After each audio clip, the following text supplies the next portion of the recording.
In this podcast, I'm going to show you the highest level of following the money.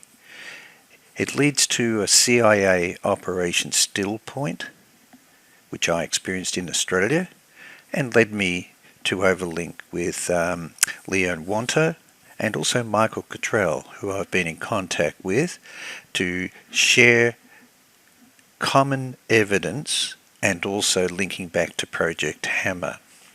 For the laundering of gold bullion worth trillions of dollars through Citibank, BCCI, the Vatican Bank, Deutsche Bank Alex Brown with A.B. Krongard, who became the executive director of CIA, and also laundered through IMF and the World Bank, but it is a direct link between the Federal Reserve Bank and also the Federal Reserve Group of Bankers.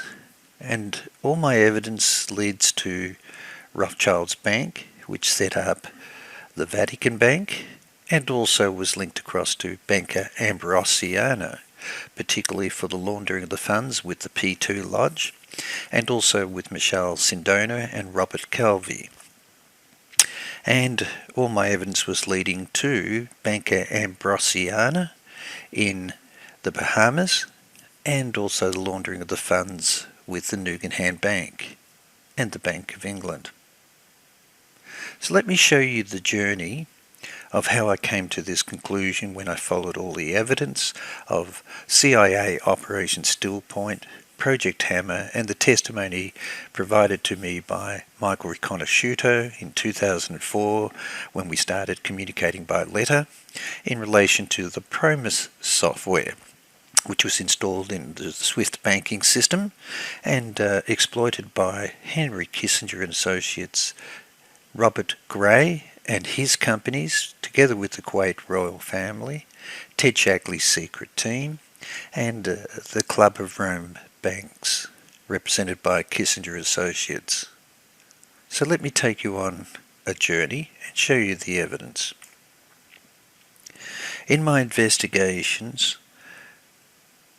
it became obvious in my research and finally reaching out to Michael Cottrell, who was the business associate and financial advisor with Leo Wanter.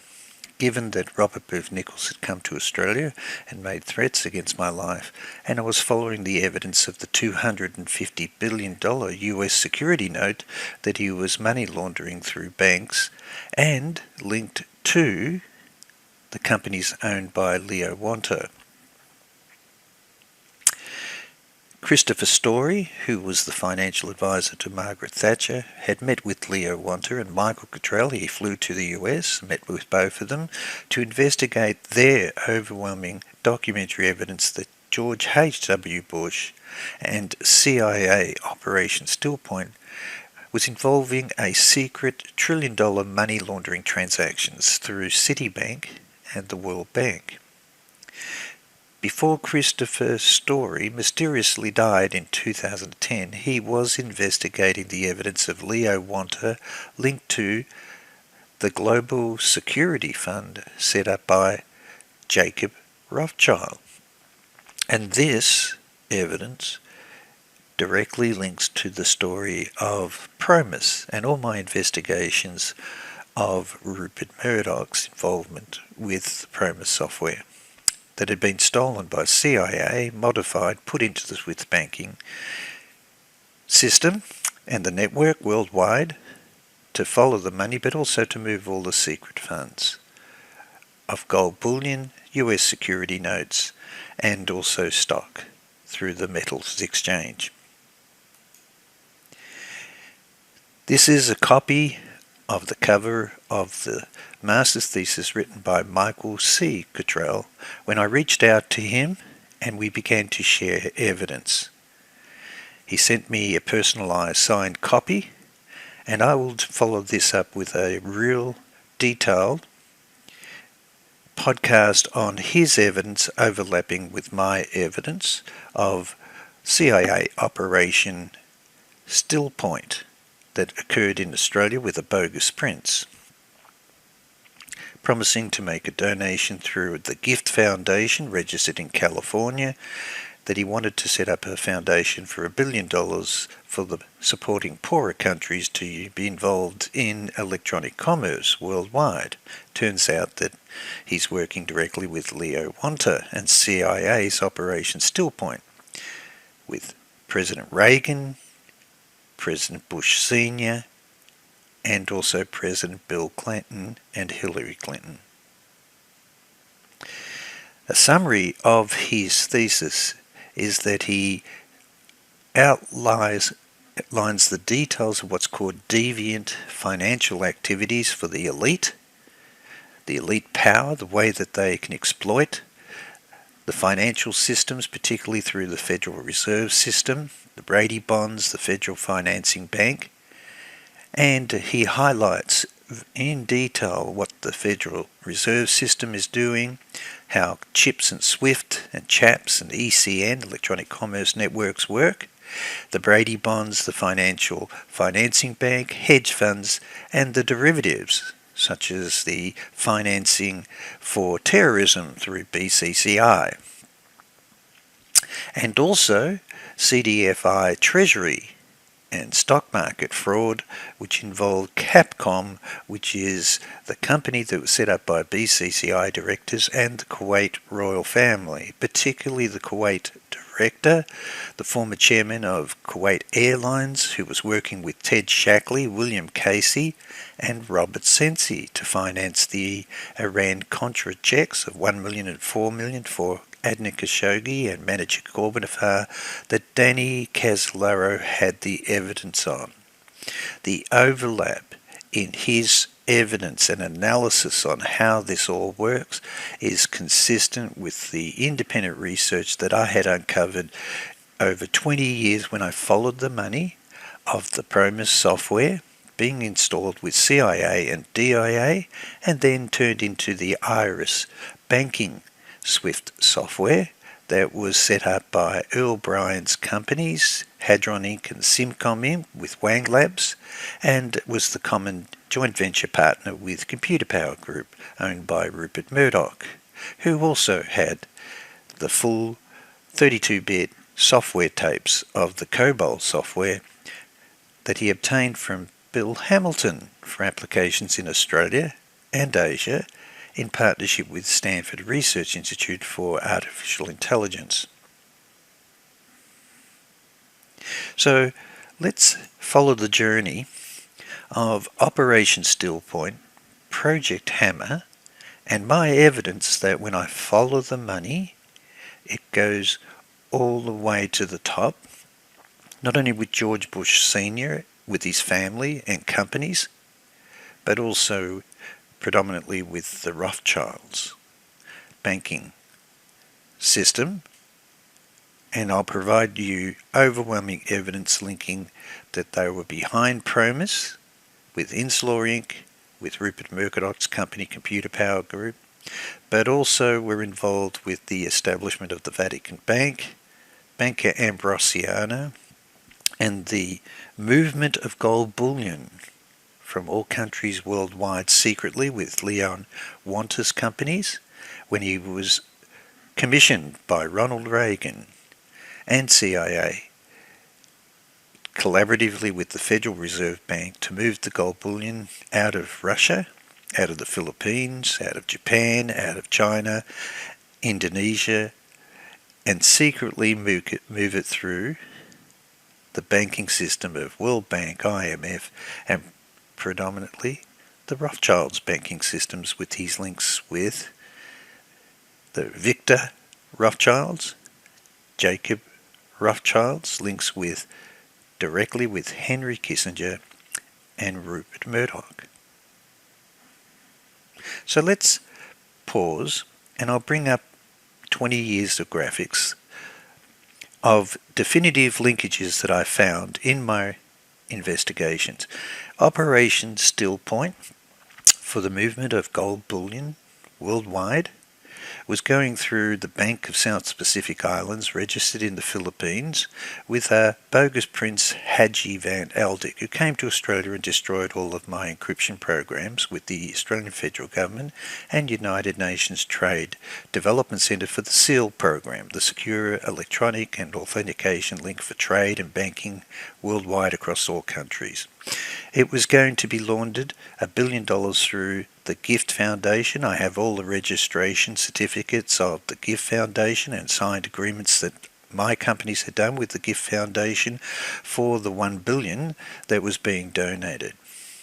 When I chased the links and the fraud case, I went to my partners with the Johns Hopkins institutions, Johns Hopkins Medicine, Johns Hopkins Applied Physics, together with a company called Spirus Inc., who I was representing, which was the Rosetta encryption chips used by NSA, CIA, FBI, and also Central Security Services, which was led by George Pender.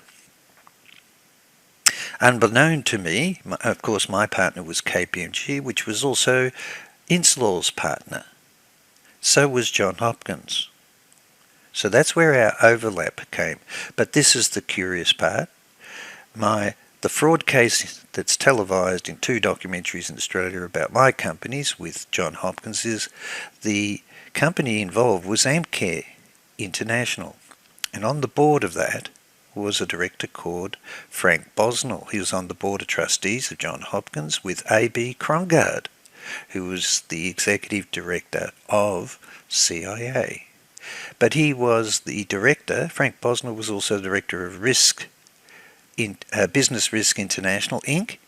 with Donald Walker, and they are the company that employed Major Joseph Queller, who had set the meetings up in Martinsburg for Danny Casolaro. This overlap and coincidences is unbelievable given my story. So, as you can see, I'm involved with setting up encryption keys in Swiss Alps and also Australia. And I've got CIA, NSA all over me, and I thought I was an ally. And it turns out that their devious activities that they've been doing with Business Risk International with Joseph Queller, Danny Casolaro, was overlapping with my investigations when I contacted Michael Riconosciuto and Bill Hamilton in 2000, given that I had uncovered evidence of Rupert Murdoch's company was involved directly with the PROMIS software scandal in Australia. So I'm going to show you that the evidence of 1 billion gold from Russia being moved out through Operation Still Point, 1 billion of gold from Japan and 1 billion gold from China, and including the Philippines. And this is where the overlap comes. It turns out that I'm going to prove to you that it's all going through the Rothschilds banking system. But the key person who I had uncovered in my investigations about Robert Booth Nichols and the PROMIS software was a gentleman called Herbert Bost, who was former US Navy intelligence, and he was the personal friend and trusted advisor for the investments worldwide through Switzerland for Ferdinand Marcos and his gold bullion. And Robert Booth Nichols testified under oath when being questioned about his involvement in the $250 billion billion bond that he's trying to move through Operation Still Point with Herbert Bost, who's working with Leo Wanta. It turns out that he's working directly for Frank Colucci, CIA, in all operations in Australia with the loans affair and also for this particular transaction. And it turns out that Project Hammer with Citibank, confirmed by General Earl Cockey, was also linked to Bankers Trust and Deutsche Bank with A.B. Krongard with Alex Brown Inc. and that was one of the parties involved in my litigation and police investigations in Australia, and his links with Frank Bosnell, John Hopkins, MCare Labs, John Hopkins Medicine, and of course they're out to destroy me, given my evidence is embarrassing. Also, in addition to that, mysteriously, Gerald Ford turns up with his key advisors, Calvin McDowell and Cercle Penny, signed legal agreements with me and confidentiality agreements that they're going to negotiate a $100 million settlement for me against John Hopkins. And later on I find that President Gerald Ford was actually on the board of Citibank, and with C. Michael Armstrong, who was the chairman of John Hopkins Trustees, John Deutsch, former director of CIA, John Reed, who's involved in Project Hammer, using the PROMIS software. And I discovered that the biggest equity holders in Citibank was US Treasury. US Treasury held 30% equity, and the Kuwait royal family were the largest shareholders in Citibank, hence Project Hammer.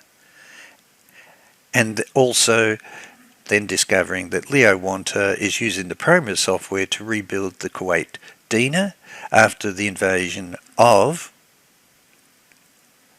Kuwait by the Saddam Hussein's forces.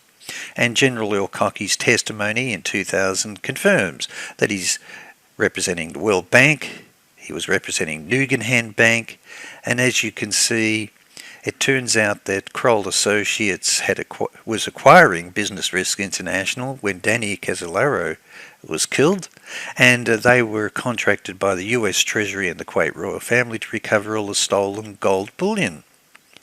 And Robert Gray, Ted Shackley are both working with the Kuwait royal family, and so is Robert Booth Nichols, and hence their overlap with Joseph Queller, who flies back, and he's working for Business Risk International. And he's going to set a meeting up for poor Danny CASOLARO with Peter Wiedenix and Richard Secord, Earl Bryan and Robert Altman. So without going too much more, I also tracked all the money from the Kuwaitis and Operation Stillpoint leads to Neil Bush, Ed Rogers, who have set up companies Ignite Inc. and Newbridge Strategies, and of course George Bush and Senior and Junior and their wives are all equity holders in Ignite, and the overlap with the ambassador of Kuwait, working with Leo Wanta, and also Faisal Farlouj, who's the former director, was the director of BCCI, who was indicted, together being the chairman of Kuwait Airlines, responsible for the checks, the BCCI checks being financed for William Casey, Robert Sensi, and Robert Sensi's working for Robert Gray and William Casey, and the Kuwait royal family, and the chairman of Kuwait Airlines. I won't go through all of those details, but you can see the link and evidence that I've given in former podcasts are overwhelming. So let's go back to, let's follow the money of Operation Stillpoint, Project Hammer, and I'll prove to you that it goes through the Rothschilds banks, particularly all the gold bullion's been moved for NM Rothschilds, Royal Bank of Scotland, Bank of New Zealand, Deutsche Bank, USB Bank, and also Citibank. And without going too much more, I'll go across, but the part that I'd like to show you is this. Project Hammer. And it turns out that Herbert Bost was actually, Robert Booth Nichols was working directly with him. They were moving a $250 billion US Treasury note, were caught. They were putting it into Ameri Europa, UK. I've got the registration certificates for this, and also Ameri Trust. And the one in the UK had directors Michael Howell together with Leo Wanta and also Michael Cottrell. And it turns out that Michael Howell owned sugar trading companies with Herbert Bost. And that was now the definitive link that I found back to Robert Booth Nichols, who was moving a $250 billion US Treasury note in London with John P. Ellis, Bush Sr.'s nephew, with JH Ventures, and then I tracked all of the money going through some fictitious companies over in the Isle of Man that were going to set up an international financial passport smart card for all casinos worldwide that say that you're cleared of all money laundering operations. So once you have this passport, you won't be investigated for money laundering.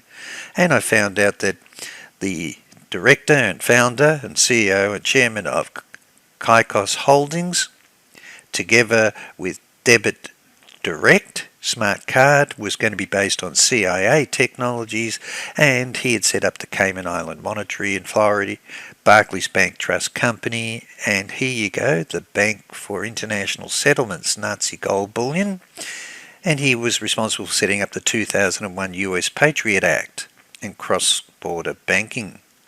This all disappeared the minute that Robert Booth Nichols was caught with the $250 billion Treasury note linked to John P. Ellis, Robert Booth Nichols, and of course goes back to Herbert Bost and, you bet it, Leon Wanta and Project CIA Operation Still Point, Project Hammer, and it goes all the way to the Rothschilds banks, Vatican Bank, and their links with the Bank of England, World Bank and IMF.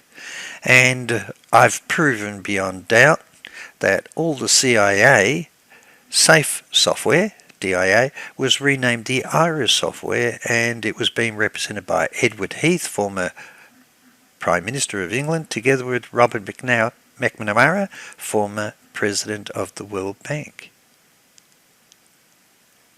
In previous podcasts, I've shown the links of Ted Shackley, Thomas Klein's, and Ed Wilson's companies with Robert Gray are involved in developing all the CIA fusion software and their links back to the checks with BCCI.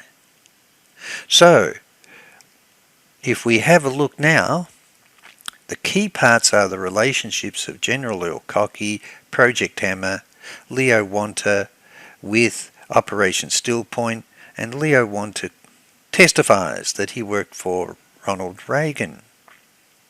And of course he was helping the Kuwait royal family using the PROMIS software through BCCI and the World Bank and the IMF and US Treasury and Citibank to rebuild the economy of the Kuwait dinar.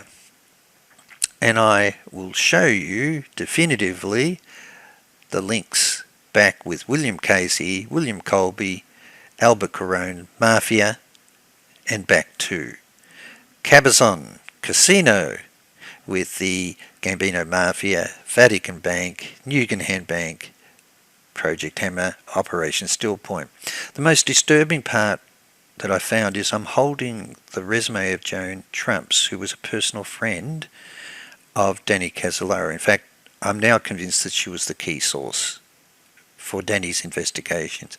Turns out she was the secretary that worked with Ronald Reagan, President Reagan, all throughout his career, leading back to the Republicans' fundraising in 1980 to get him elected.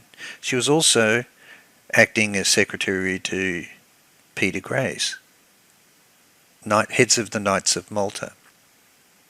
And this is the disturbing part. Wherever I have gone to follow the money and all of these secret transactions, it's all involving the Knights of Malta, the Cercle, and the Sixth Eye, and Ted Shackley's team, with all former directors of CIA. That was the most disturbing find. I've got a complete resume, I'll do a podcast on this, but in my investigations and further liaison and sharing of information with Michael Cottrell, we both have uncovered Matrix Churchill, SMN Hazelgever, The BNL deal with the Iraqi bank based in London is linked to Operation Still Point, and my overlap will be is that the bank that's involved in moving the Kuwait dinar is a bank from Montenegro, Bosnia Herzegovina, and I'll do a complete podcast, but I was rescued and employed by the chairman who owned that bank, who testified to me that he was employed by President George Bush Sr. to provide all the intelligence because his companies had built the bunkers for Saddam Hussein. And he also was working as an advisor for Colonel Gaddafi and was living in Virginia, and I have all of his records, and that's the overlap with Operation Still Point. Too many coincidences to ignore. So let's now continue on.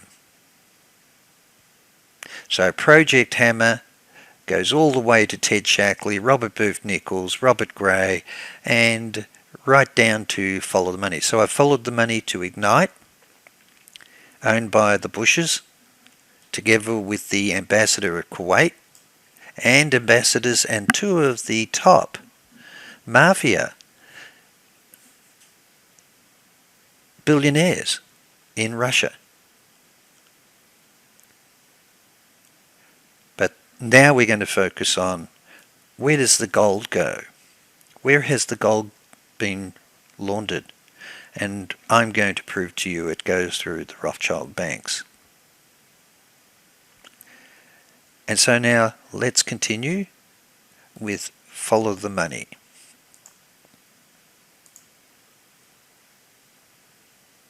What was the link of my investigation? And this is the following. I'm going to prove to you that the link with Victor Rothschilds in England, Jacob Rothschilds, the son of Victor Rothschilds, is Henry Kissinger and Rupert Murdoch.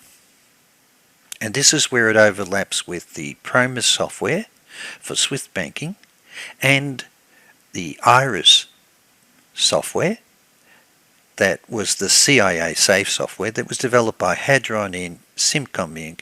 and Computer Power Group owned and Wang Labs in their partnership with William Casey to provide complete fusion of all intelligence databases and put it into the SWIFT network to follow the money, but also to move all the secret intelligence funds.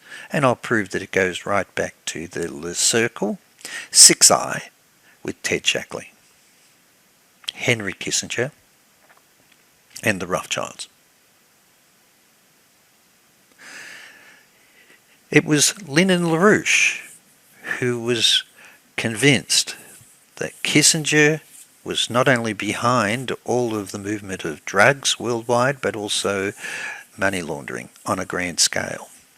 And so he says here in his investigations of Kissinger, he said in the early 1970s were crucial years in the transatlantic liberal establishments in the organisation of policies disastrous to the West, and we're sure that Kissinger-Rothschild's axis played a key role in developing these disastrous policies. The role of Lord Rothschilds. Kissinger has important ties into what might be called Lord Victor Rothschild's faction of the British Conservative Party. Although Rothschilds would appear by political and philosophical loyalties to be a Labour Party stalwart, he was brought in 1971 to head up a new Central Policy Review Staff, CPRS, a special cabinet office think tank created by Conservative Prime Minister, wait for it, Prime Minister Edward Heath. So Edward Heath was responsible for bringing in Victor Rothschilds. During May and June this year, Heath has been most savage opponent of Thatcher within the Tory party in Europe 1992.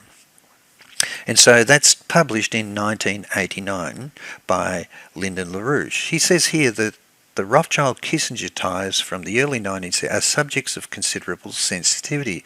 While it would seem evident that Rothschild, as head of CPRS, have been in touch with Dr. Kissinger, EIR journalists have spoken to half a dozen British liberal influentials who have come up with the most contorted explanations about why Rothschilds and Kissinger could not possibly been close. However, the 1988 book Inside the Think Tank, The History of CPRS, written by Rothschild's protege Tarsa Blackstone and William Plowden, says otherwise. It reveals that one of Rothschild's first acts on being appointed head of CPRS in November 1970 was to consult directly with Kissinger, who was then US National Security Advisor. In fact, Rothschild was Kissinger's semi-official counterpart in the UK. So let's go further. This you would not know. Through my investigations, I discovered and then contacted Inslaw Inc., William Hamilton. I was tracking down the Rothschilds were behind Computer Power Group and Rupert Murdoch to get their hands on the PROMIS software. And that's when he's in shock. He says, well, LF Rothschilds, Uttenberg Tobin, were the biggest investors in Inslaw Inc. to develop the PROMIS software. And that's when I fell over, and so did he. There were too many coincidences. And this is in 1982, at the time that he's meeting with Rupert Murdoch's company, Computer Power Group, who are requesting to become his distributor for the PROMIS software in Australia and all of Asia. Jacob Rothschilds is now securing 25% in LF Rothschilds Uttenberg Tobin. And of course, let's go further. Another one is this. This is the press release in 1987 where the truth about who's really behind Rupert Murdoch's rise to power with Computer Power Group. And it turns out that it's NM Rothschilds and Son. And they bankrolled his acquisition of what's called the Status Text Retrieval software products, which became his law enforcement and also court case management system. And it was developed by Harwell Research Establishment, the UK Atomic Energy Authority, and the British merchant bank NM Rothschilds and Son. And so he released Status is the basis of what's called CLERS, the legal and business database publisher Computer Power started, which was for tracking all legal cases in courts and used by the federal attorney generals in Australia, UK, and throughout Europe and America, and was sold and installed for James Baker, Alexander Haig as US Secretary of State and US Treasurers in US Treasury. And it was integrated with artificial intelligence and developed with Wang Labs with Computer Power Group. So here we have confirmation that Amschel Rothschild, chairman of NM Rothschild's bankrolls Computer Power Group, Status IQ, sold to James Baker, US Treasury, STARS Database Systems, White House.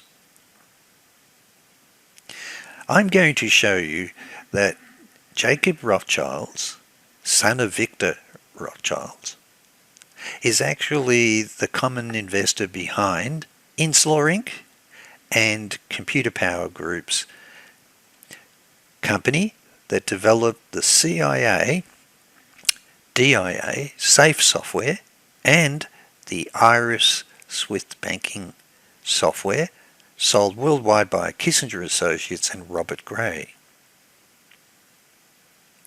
into all the banking networks throughout Europe, England, Australia, and the US and Canada. And another common investor behind both of them was Allen and Company, which also has strong Israeli links in banking. We're also the common investors behind Inslaw Inc., Hadron Inc., and Computer Power Inc. and were trying to acquire Insular Inc. So we now have, on both sides of the equation, Rupert Murdoch's company has common investors of Jacob Rothschild's with Insular Inc. and his company, and also Allen and Company are the common links with Earl Bryan's company, Hadron Inc. and Simcon Inc. that are trying to acquire Insular Inc.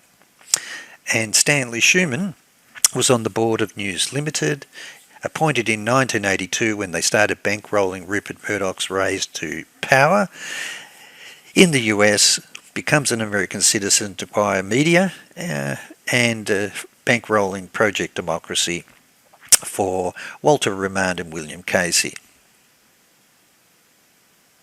The Iris Corp software was then registered in the Netherlands, and it was the Swift banking software integrated for NRO, NSA, Echelon, CIA, DIA Safe Swift banking software, and there the CIA agent who's employed is Barry Kelly, DIA agent Lee Feldman, and Paul Broker, US State Department, but it's bankrolled and supported and sold worldwide by Robert Gray and Henry Kissinger.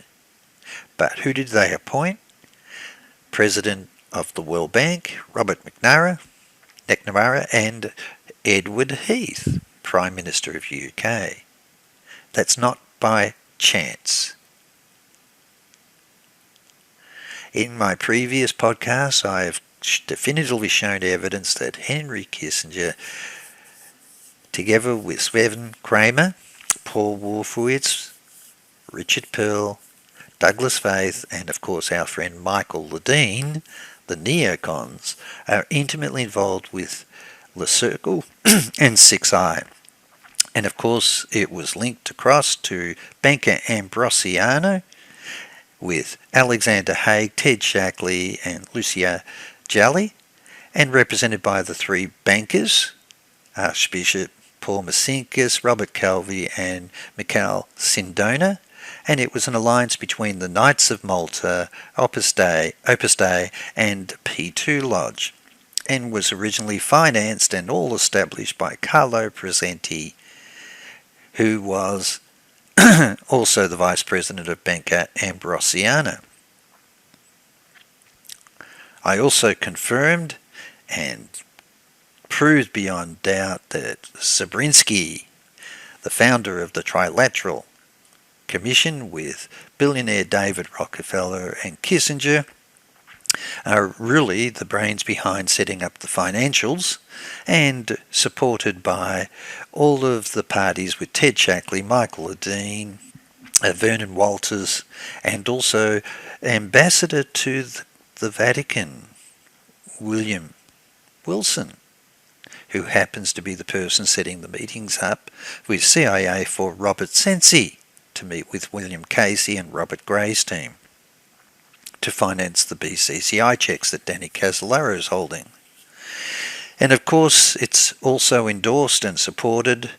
The representative for Opus Dei and Knights of Malta for Europe is the heir to the Roman Empire, which is Otto van Habsburg.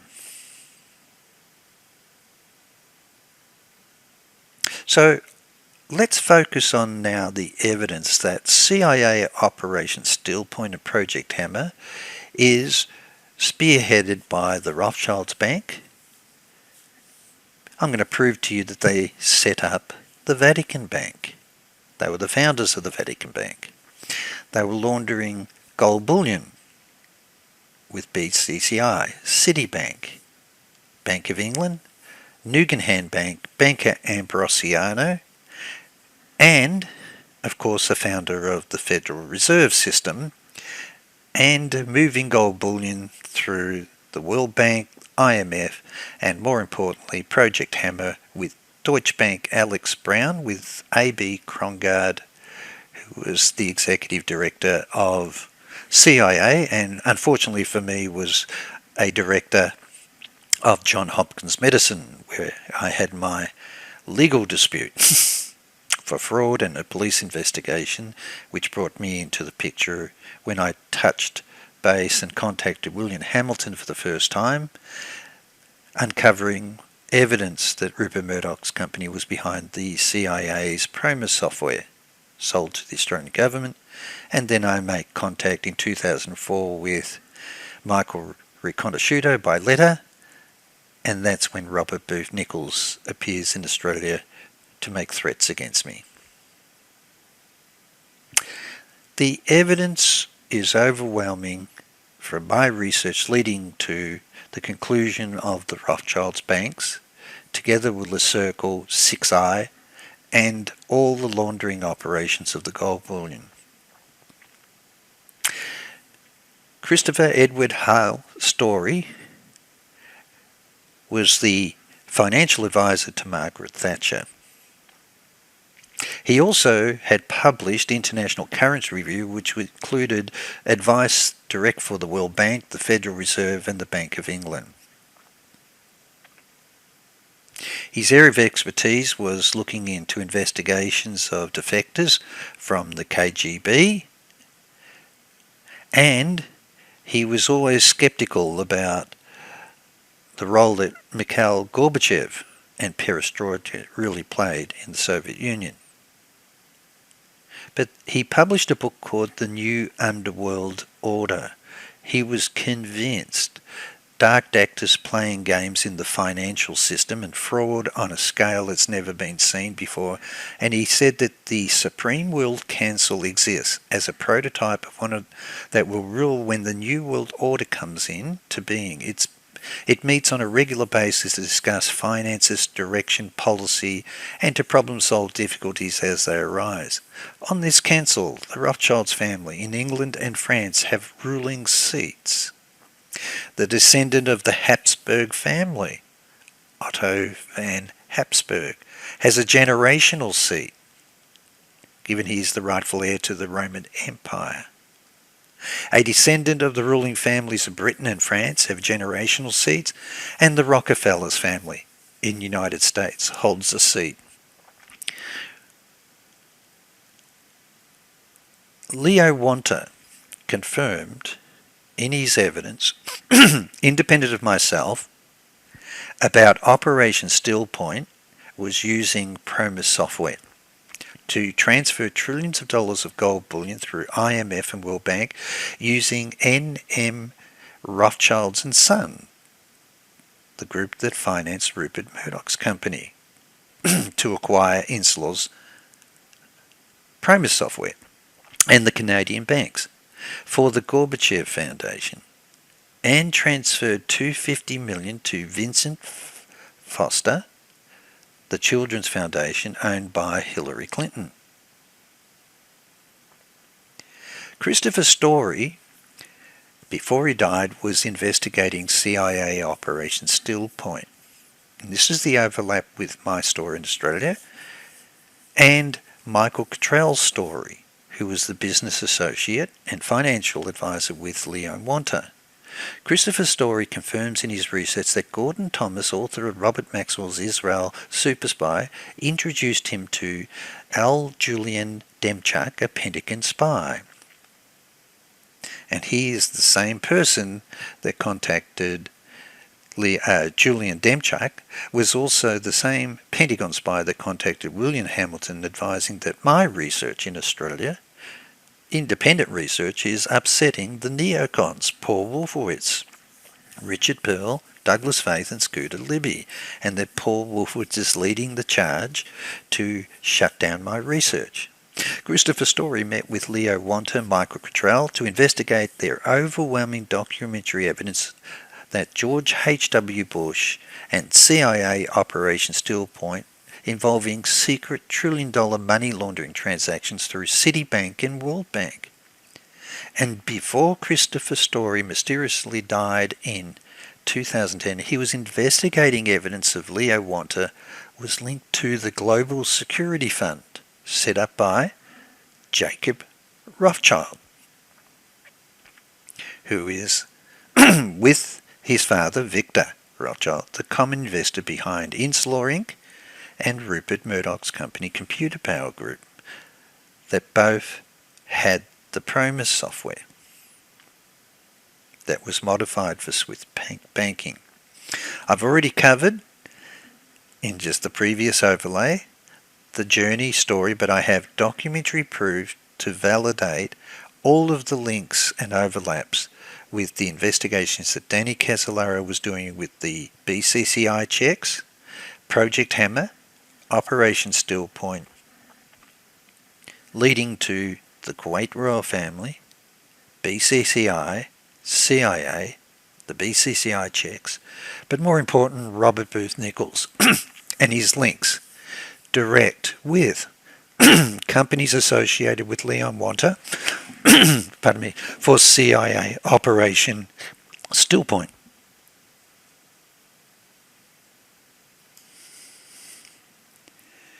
So let's move on, and what we can see is that there is a definite overlap with the things that I'm going to reveal to you.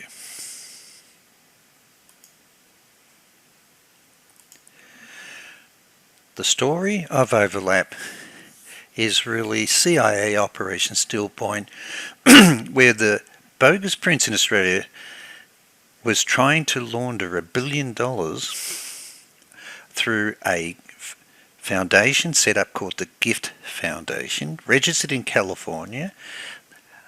Overwhelming evidence that the person set it up was working with CIA. And also I have court documents about the bogus Prince Aldic being involved with CIA agents working for George Tenet.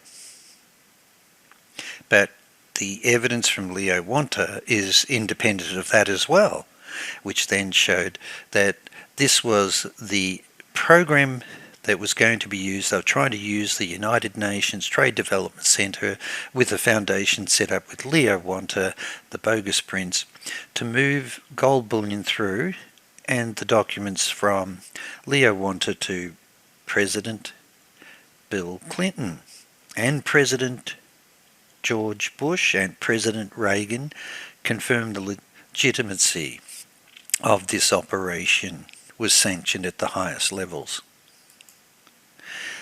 This again is a photograph of the Prince coming to Australia and making this donation of $1 billion to a gift foundation for the SEAL program. Photographs of him with his passport, he's on television, he's coming with an entourage, he's in Australia for over 2 weeks, staying at a hotel in Melbourne, and behind him here is a guy called Jeff Moss, whose brother is Peter Moss, a merchant banker, who was indicted and appeared before the Nugan Bank inquiry, who was a merchant banker working with CIA, MI5 and the World Bank. But I have the evidence that his brother, Peter Moss, was actually involved in the investigation of the Costigan inquiry and called as a witness in terms of the money laundering operations relating back to Nugan Bank and the Cabazon Casino links that I have identified with the Nugan Bank with CIA and Michael Hand and the Gambino Mafia. Here is a copy of the letter signed by the Prince on behalf of Leo Wanta in terms of setting up the banks in the Philippines, and Leo Wanta confirms that he was working out of the office with Ferdinand Marcos for the movement of his gold bullion, and they were using the Bank of South Pacific Islands Limited, same bogus prince that came to Australia, but also here are the letters in the seal. Here's the letter from Leo Wanta addressed to William Jefferson Clinton, also copied to Alan Greenspan and Robert Rubin. And quite clearly it's talking about the Bank of South Pacific and the Prince Haji, and it's talking about US Treasury notes, well over 250 billion being moved. And as I said to you, the $250 billion US Treasury note the FBI agents in 2007 flew across to London to get it out of one of the London banks, escort it back to the US. This is the same $250 billion US security note that Robert Booth Nichols was using and laundering through the banks. Leo Wonta also confirms he was in China or the Philippines during most of this time. In the Philippines, he was working directly with President Reagan in the office of the Philippine President Ferdinand Marcos. After the Iraqi invasion of Kuwait, Wonta used his currency expertise to re-establish the Kuwait currency, a letter of thanks from the Kuwait ambassador. He confirms that the Kuwait Dinar Forex was sanctioned as a US government program utilizing Inslaw Inc.'s PROMIS software, and it was being used through American Trust. Ameritrust. He also has detailed confirmation of the computers, digital VAX, using the CIA NSA proprietary PROMIS software, Inslaw Inc.'s PROMIS software, and also has other allegations that his business partner was murdered by President George Bush Sr., given his knowledge in connections with China in using derivatives investments. And as you can see, clearly confirming PROMIS software. Now, this is independent of my investigations, but that's how our stories overlink. But this is what he does say. He was moving it through NM Rothschilds and Son, IMF and World Bank. So let's go further. The letters are quite clear. Here is a letter, Mr. Leo Wonta, from George Bush Sr., endorsing him in 1981. Here is a letter from President Gerald Ford endorsing Leo Wonta. Isn't it curious that President Ford came to my rescue? He's on the board of Citibank with C. Michael Armstrong, the chairman of the Johns Hopkins Trustees, who I happen to have a federal police investigation about the fraud they've committed in Australia, and evidence of threats being made against me and other allegations, and he appears to offer to actually negotiate a $100 million settlement for me. And on the board of Citibank was John Deutsch, former director of CIA, and Rubin, former US Treasury. It's quite clear the embarrassment they're worried about is CIA Operation Still Point, given my knowledge and detailed knowledge about the PROMIS software and my evidence uncovering that CIA was involved with the bogus prints. Here is a letter from Prime Minister of Israel, and this is the part that's very important. The link with Vincent Foster, the link with the Rothschilds, and his support, Rothschild's support for the State of Israel, and the Prime Minister. So we have definitive independent evidence that in 1993 even the Prime Minister, Rabin, is writing a letter of endorsement and support for the work that Leo Wonta has done for Israel. And so the evidence is overwhelming. This is Saturday, April 12th, 2018. It says here, the Leo Wonta saga, part 13, Ameritrust treasurer verifies docs behind a $4.5 trillion Wonta deal.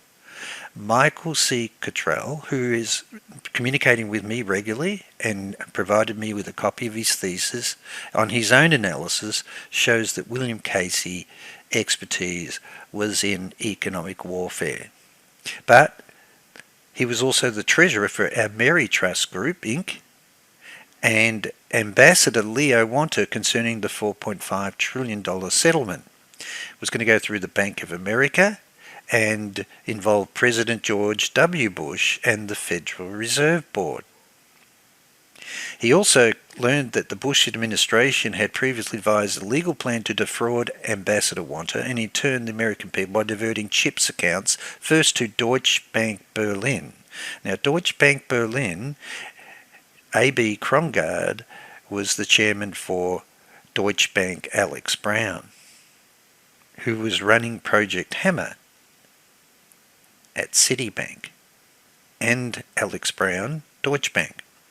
Documentation of more than $745 billion in stolen funds, including accounts by Bush Sr., wait for it, Neil Bush, and former President Clinton. Wanta added that at the time he entered into settlement in May, he had further identified upwards of $2 trillion in stolen funds from accounts under his control, keeping the documentation as financial leverage in case the $4.5 million trillion settlement falls through. So I have found independently of everyone else that Neil Bush owned a company called Ignite Inc.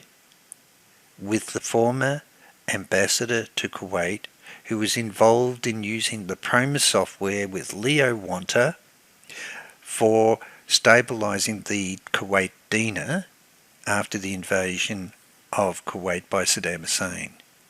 And Danny CASOLARO was holding the checks, the BCCI checks financed by the Kuwait royal family, by the director and chairman of Kuwait Airlines, who was also the director of BCCI, that was indicted 4 weeks before Danny dies, Farlage, and financed the checks that Robert Sensi had for the Iran-Contra deal with Adnan Khashoggi and Gorbanifar for the TOW missiles. The elite power capital markets, Michael Cottrell, has provided me a copy of his complete thesis. And I will do a complete podcast on his evidence and my evidence and the overlap, and it's completely independent. But we do come together due to the bogus prints and Operation Steel Point destroying my companies and my initiatives with the Australian government, federal government, endorsement, and the United Nations Trade Point Development SEAL program that I had in partnership with John Hopkins and KPMG.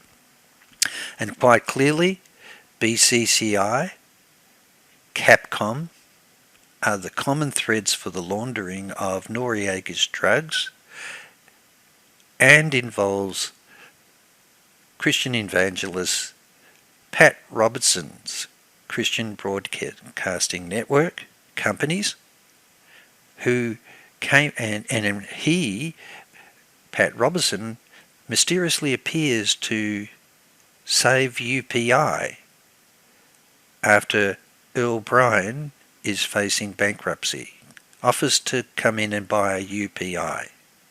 And the BCCI investigation report clearly confirms that BCCI and First National Bank, with Robert Altman and Clark Clifford and the BCIC directors, confirmed categorically that one of the biggest clients they had was UPI. They had installed the complete BCCI banking network worldwide for all offices of UPI that was owned by Earl Bryan.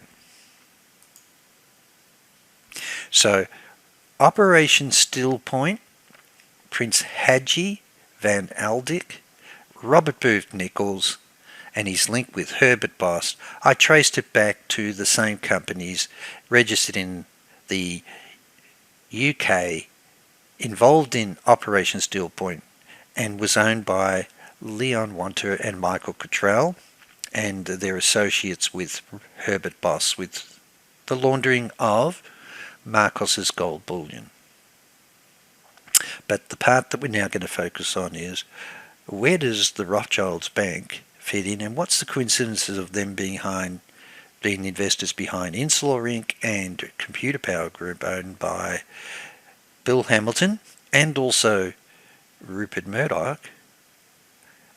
And Rupert Murdoch's company sold the CIA's modified PROMIS software for SWIFT banking to the Australian government and intelligence agencies.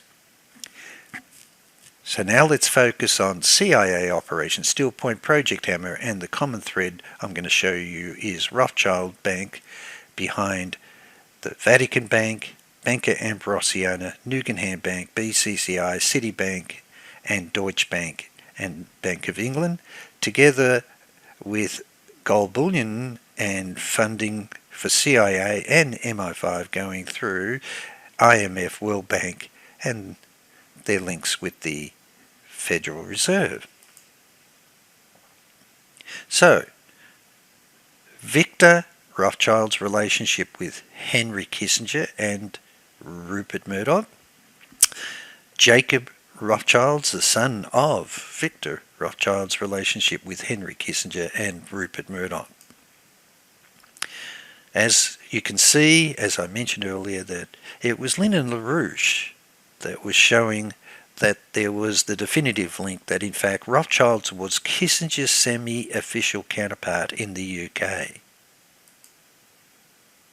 Also, independent verification from Bill Hamilton that it was Jacob Rothschild who was bankrolling Insular Inc. And then we found that Victor and Jacob were also bankrolling Rupert Murdoch's company, NM Rothschilds. So I found that the Jacob Rothschild overlap with his father, Rupert Murdoch Kissinger, the safe Swiss banking network, common thread behind Inslaw, Computer Power Group, Allen and Company, also highly linked with Israel, with Stanley Schuman appointed onto the President's Foreign Intelligence Board and chairman, was personal friends with Earl Bryan, with his banking and finance support for Hadron Inc. and Simcom Inc., and also with Rupert Murdoch. And he sat on the board of News Limited with Rupert Murdoch. So we have a really tight-knit banking network here. And then the overwhelming evidence I showed was that the same CIA safe software that they had developed for Swiss banking was then rebranded as the Iris Corp in the Netherlands, and it was put into the Club of Rome banks worldwide and headed by Edward Heath, Robert McNamara, former president of the World Bank, but it was financed by Robert Gray and Henry Kissinger representations. And this, again, Robert Gray owns company with Ted Shackley, Ed Wilson, Thomas Klein, Richard Secord, and the secret team. We'll come back to the Cercle and the overlap with the Habsburg family, the Rothschilds family, the Rockefeller families, and it was really Christopher Story that was showing that. And this is what I found.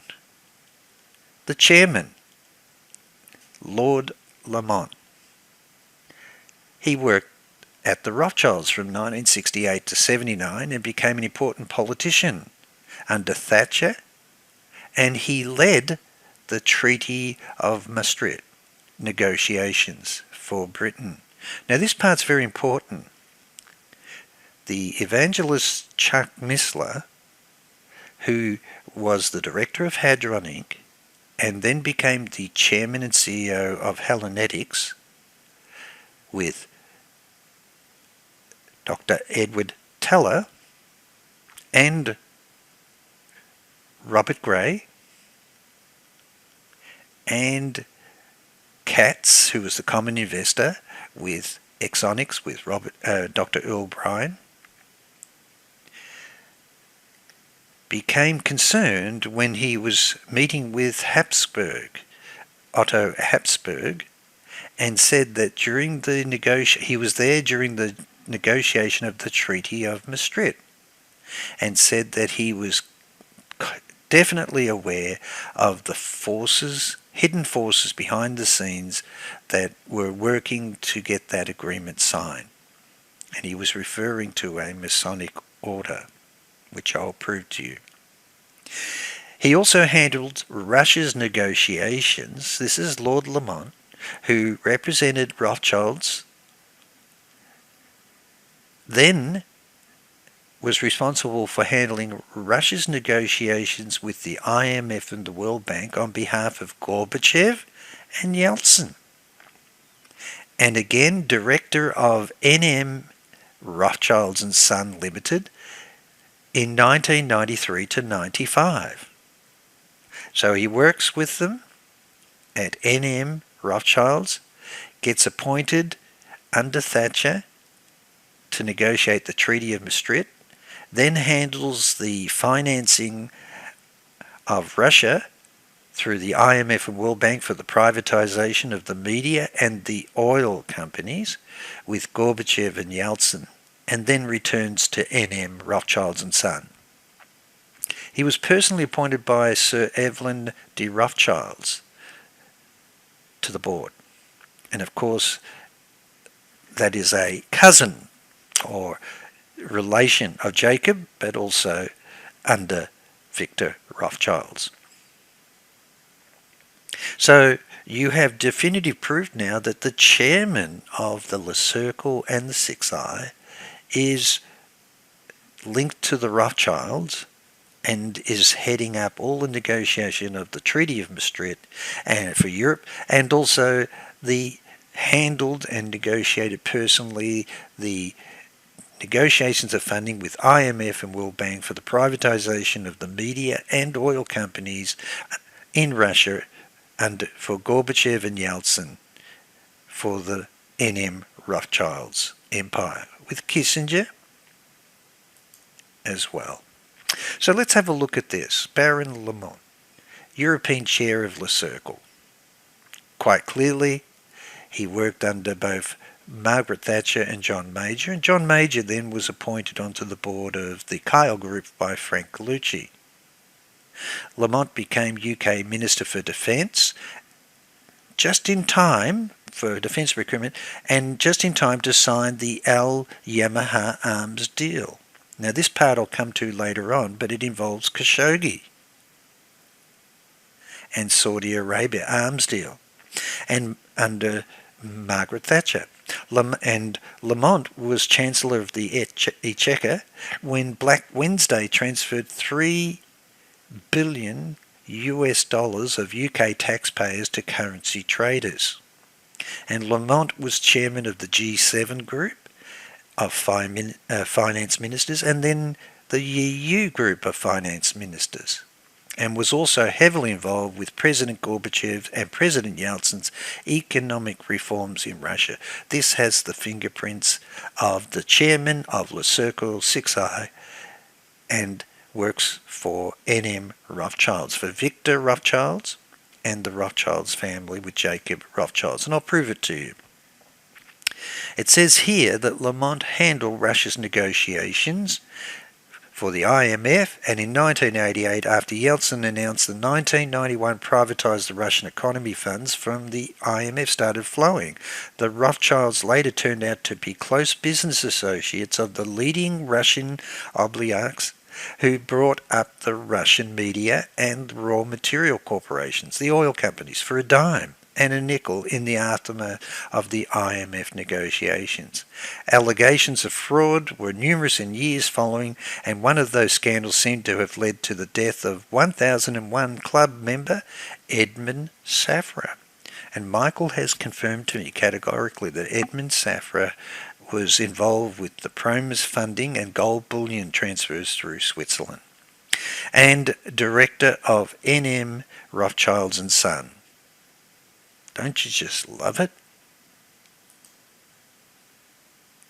So we now have the Rothschilds, and not only linked to the founding of the Vatican Bank, I'm going to prove to you that they're involved in all of these gold bullion transfers, Project Hammer, Operation Steel Point, involving the Federal Reserve, World Bank, IMF, and Deutsche Bank. Alex Brown with A.B. Krongard, who was the person that kick-started Project Hammer and was appointed as the executive director of CIA. So let's continue. We've got the relationship of Victor and Henry Kissinger. And if you have a look at who was Victor Rothschild, 3rd Baron Rothschild, Turns out he was an intelligence officer during World War II. He was later a senior directive of Royal Dutch Shell, so we're looking at the common threads of oil and gold, and also founder of NM Rothschild & Son as an advisor to Edward Heath and Margaret Thatcher. And so now we have the surprising Edward Heath representing CIA's Iris Swift banking software with the former president of the World Bank, Robert McNamara. Rothschild was recruited to work for MI5, so he's definitely intelligence. And he was responsible for disinformation, bomb disposal, disinformation and espionage, and he was head of B1C, the explosive and sabotage section during World War II. With his assistant, Theresa Clay, he ran, wait for it, the fifth column. Operation that saw MI5 officer Eric Roberts masquerade as a Gestapo man in London in order to identify and attract any Nazi sympathisers. So, MI5 intelligence. Cold War shell and think tank. It says here, and who paid the piper, an account of CIA propaganda during the Cold War. Authors Francis Stoner Saunders alleges that Rothschild channeled funds to Encounter, an intellectual magazine founded in 1953 to support the non-Stalinist left in advance of the US foreign policy goals. Flora Solomon claims in her autobiography that in August 1962, during a reception at the Weizmann Institute, she told Rothschild that she thought that Thomas Harris and Kim Philby were Soviet spies. So he was informed about the Soviet spies early. When Anthony Blunt was unmasked as the member of the Cambridge spy ring in 1964, Rothschild was questioned by a special branch. Rothschild was cleared and continued working on projects for the British government. Rothschild was head of Central Policy Review Staff, 1971 to 74, known popularly as the think tank, a staff which researched policy specifically for government until Margaret Thatcher abolished it. In 1971, Rothschild was awarded an honorary degree from Tel Aviv University. Here's this links to Israel for the advancement of science, education and the economy of Israel. It was followed in 1975 by an honorary degree from the Jerusalem Hebrew University.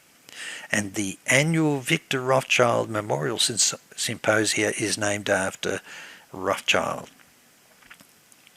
We have a very strong link here of MI5, CIA, Kissinger, and back to Israel.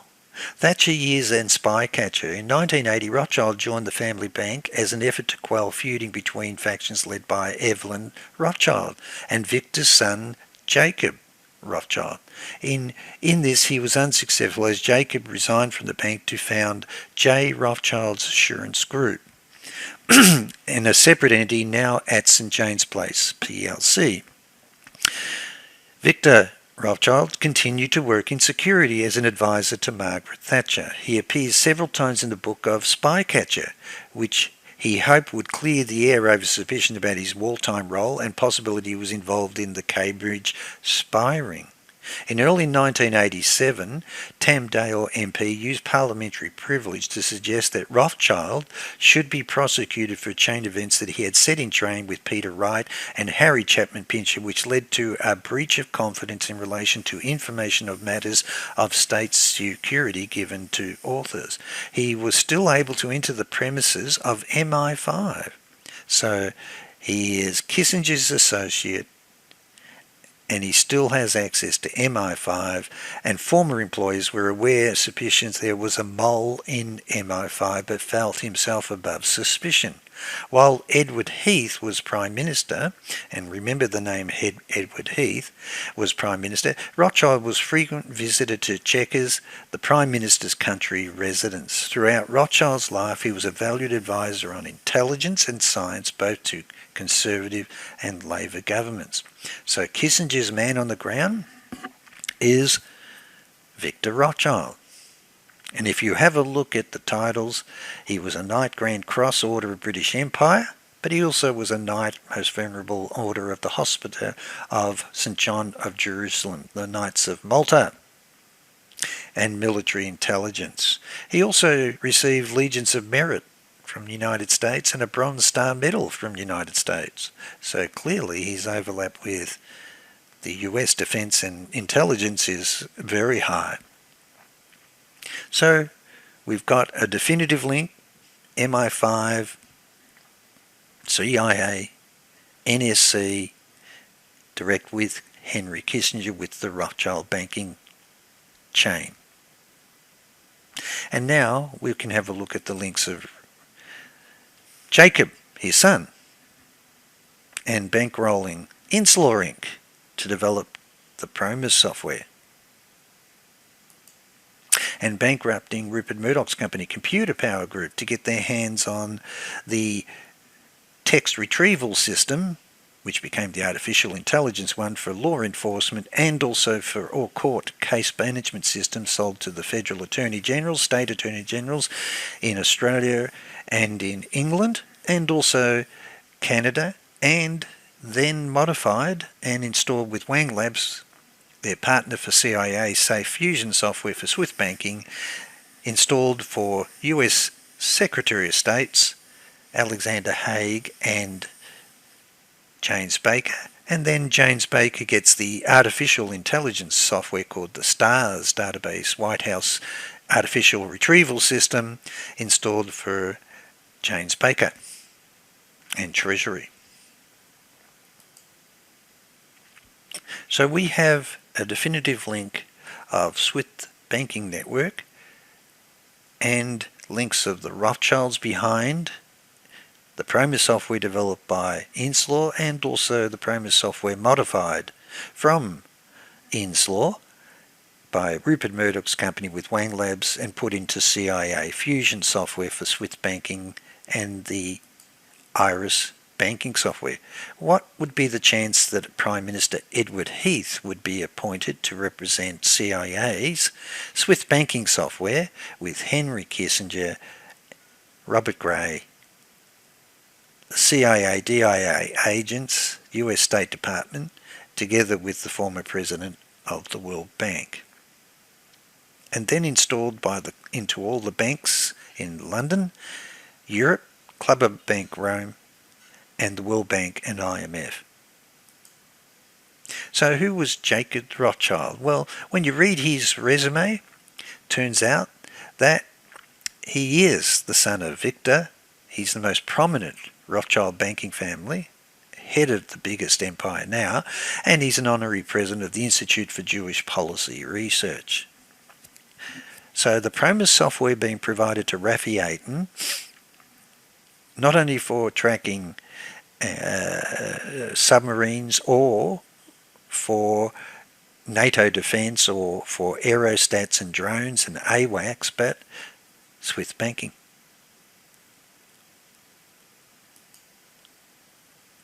And it says here, British to buy part of Aleph. Here's the press release of Jacob Rothschild acquiring a large share of the company that's now going to be bankrolling Inslaw Inc. And then he acquires a bigger share, okay, up to 45% when it starts to float. When you look at the website now for Wikipedia, he doesn't actually show anything relating to Aleph Rothschild, but these are the press releases.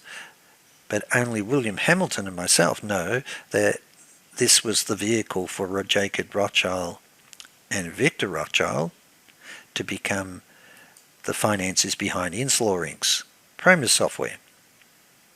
And then, of course, he's now bankrolling, together with N.M. Rothschilds and Son, they bankroll Rupert Murdoch's company, and it says here that in 1980 he went on and founded the Rothschild Assurance Groups, and then he becomes in 2008 the deputy chairman of B-Sky Television, of course with Rupert Murdoch. And also he's a member of the Duchy of Cornwall for the Prince Wales and a member of the Blackstone Group. Isn't that interesting? And there's the press release there that he ends up getting 45% of Aleph Rothschilds in 1986. And it's at the time when Insular Inc. is facing bankruptcy.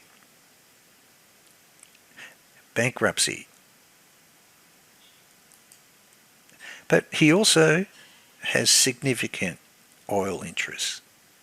In 2003, it was reported that Russian oil industrialist Mikhail Gorodetsky's shares in Yukos passed to him under a deal which they had concluded prior to Gordodsky's arrest. Isn't that amazing? That the empire of Yukos for oil in Russia, which was privatized through IMF, World Bank, by Lord Lamont, chairman of the Cercle and 6I, negotiated the Maastricht Treaty and also personally managed the negotiations with President Gorbachev Yeltsin for the privatization of Russian press and oil, and who comes in and scoops it up is Jacob Rothschild. More important, he also has interest in Genie Energy, and particularly Genie Energy exclusive oil and gas exploration rights in the Golan Heights. And this part I thought was really interesting. So if we look at the history, his links with Israel, just like his father, his acquisitions of Russian oil, and then access to the oil rights and gas rights in the Israeli-occupied Golan Heights. So his access to the privatization of the Russian oil with Yukos was with Henry Kissinger.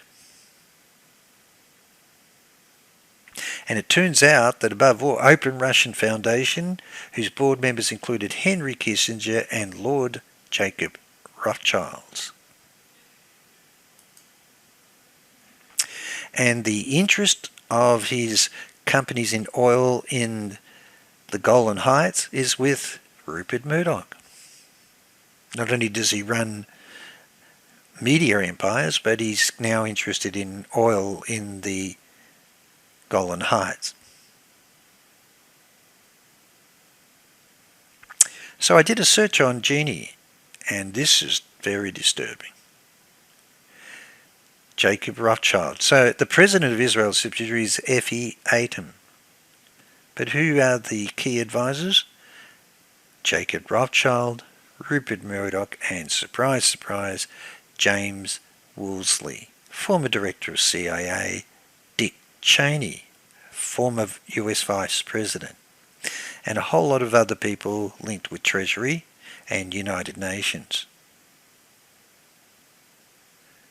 When you follow PROMIS, you follow the gold bullion, you follow the laundering of stock through all the banks. It leads to Rothschilds, Murdoch, Kissinger, CIA. For all Swift banking and stock, and my story in Australia, and Leo Wanta's story and Michael Cottrell's story overlap with Operation Still Point and Project Hammer. So Edward Heath being appointed to represent CIA DIA's Swift banking software, with the backing of Robert Gray and Henry Kissinger, with the fusion of all intelligence databases, and then the movement of gold bullion from Russia, Japan, China, Indonesia, the Philippines, involves the Rothschilds Bank, who was one of the founders of the Federal Reserve. But I'm going to show you that it's involved with the Vatican Bank, Banco Ambrosiano, BCCI, Guggenheim Bank, Citibank, England, and Project Hammer. Christopher Story was exposing that there was an underworld order of dark actors playing games in trillion-dollar fraud involving the World Bank, Federal Reserve Bank of England, the involvement of Russia under perestroika deception. He said that the New World Order is a world which official criminality driven by bribery and corruption is the norm among all layers of governance. He was convinced that there was a simultaneous collaborating of intelligence services of the great powers in order to finance their corrupt operations and to sustain a corrosive, subversive global hegemony activities of, and he's starting to pinpoint it to the Illuminati, of which intelligence communities form, wittingly or unwittingly, the backbone as they consist essentially of esoteric secret societies. This study then is about the rampant global corruption in high places arising from freewheeling, unrestrained abominations of the system of synarchy, the rule by secret societies.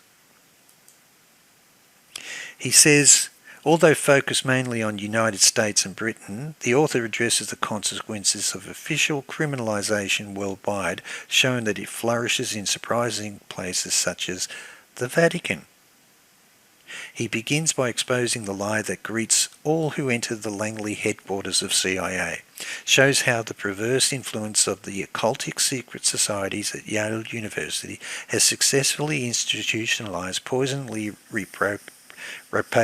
reprobate attitudes and mentalities originating, and he believes, from Germany, from generation to generation, infecting the cadres at the highest levels of influence in the whole of society by the worst, and identifies the links between Yale's synarchy system and the drug trade, which is the primary financing source for the Illuminati. In his chapter 4 of the book, he talks about the hex of Himmler. He shows how the same perverse German influence has corrupted the CIA, and follows this with documented expose of German Freemasonry, House of Lucifer. Chapter 6, which is entitled The Angels of Light, show how the evil one resides within and controls prominent religious organizations, alienating billions from the way, the truth, and the life.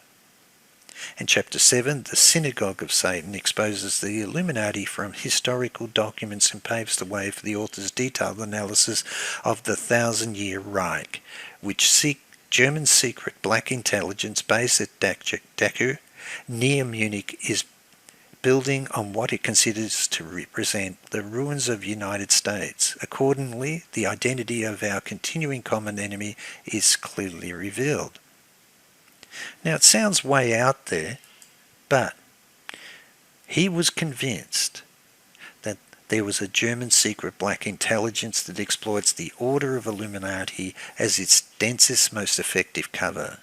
He says the Nazi intelligence continuum is located of all places at Dachau, a name synonymous with death. The secret black intelligence organization directing the new underworld order offensive is known as DVD, Deutsch Verdunungsdienst.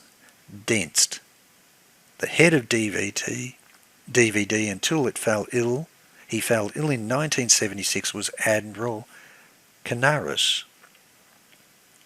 British intelligence sources inform the author, Christopher Story, that the present actual head of DVD is in fact George Bush Sr.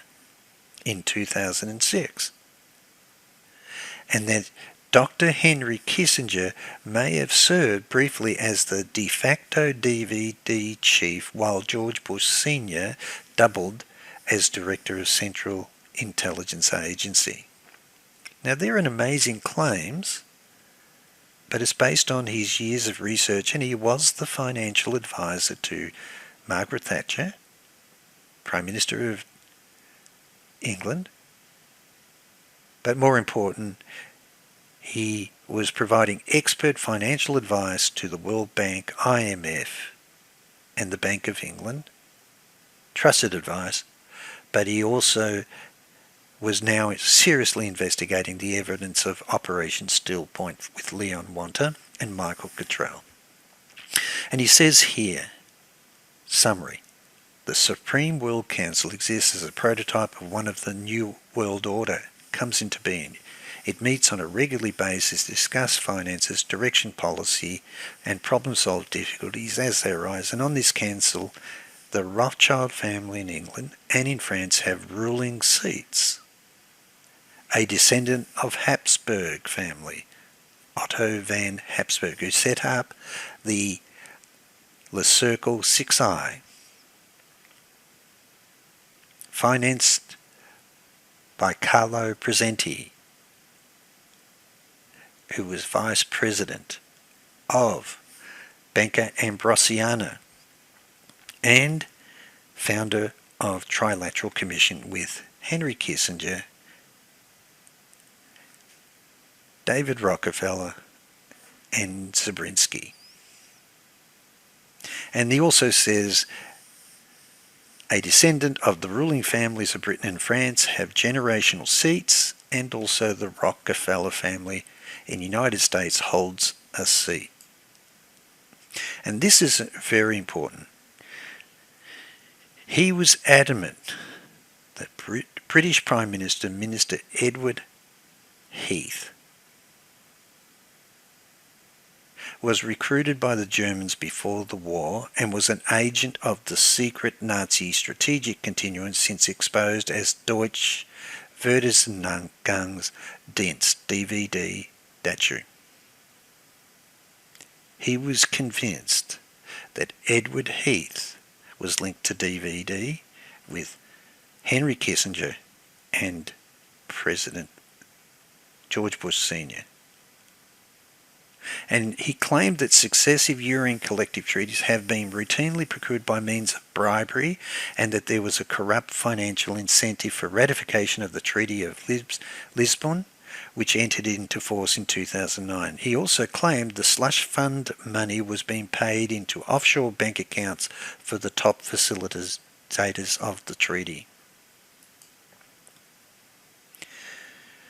My research, independent of Christopher's story, just followed the companies, the software, the technology of PROMIS software being integrated into the Swift banking system from Ted Shackley, Thomas Klein, Edward Wilson, Richard Secord, Eric Van Bod, and Michael Dean's company, Eastco, plus the link with OSI, Operational Systems Inc., to Simcom Inc., Hadron Inc., Wang Labs, the development of the CIA safe software with Computer Power Group, with Rupert Murdoch, for William Casey for the fusion of all intelligence database, and then it was rebranded the Iris Corp Netherlands software company for banking, Swift banking, integration of media and banking, headed by Edward Heath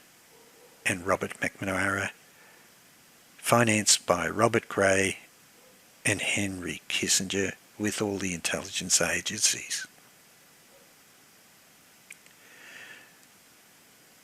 For Edward Heath to be appointed and his links to CIA, DIA and the secret team is not a coincidence. And he then says that he was investigating the CIA Operation Still Point just before he died, mysteriously. Many believe that he was murdered. He confirms that in his research, Gordon Thomas, the author of Robert Maxwell's Israel Super Spy, who also had the PROMIS banking software, with Rafi Aden, was introduced him to Al Julian Demchak, a Pentagon spy. And that's the same spy who then contacted William Hamilton, advising him that my research into the PROMIS software was upsetting the neocons Paul Wolfowitz, Richard Pearl, Scooter Libby, and Douglas Faith. And that Paul Wolfowitz was now leading their efforts to shut down my research, and this was only 3 months before he was appointed by George Bush Jr. to become the new president of the World Bank. And so my research on PROMIS and SWIFT banking is going back to Paul Wolfowitz's appointment as the new president of the World Bank. And I think that validates independently my research was leading to the SWIFT banking network and the IRIS software. And he says here that Christopher Story met with Leo Wanter and Michael Cottrell, who I now deal with and have been communicating with and have overlapped independently all our own evidence on Operation Still Point, Project Hammer, to investigate overwhelming documentary evidence of George H.W. Bush and CIA Operation Still Point, involving a secret $1 trillion money laundering transactions through Citibank and World Bank. And before Christopher Story died in 2010, he was investigating the evidence of Leo Wanter linked to the Global Security Fund, set up by Jacob Rothschild.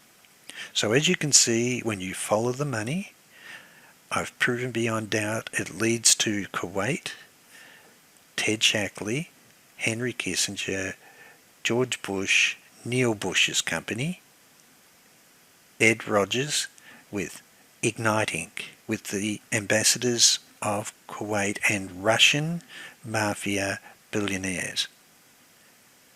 And now, when you follow the last bit independently, it leads to the Global Security Fund set up by Jacob Rothschild.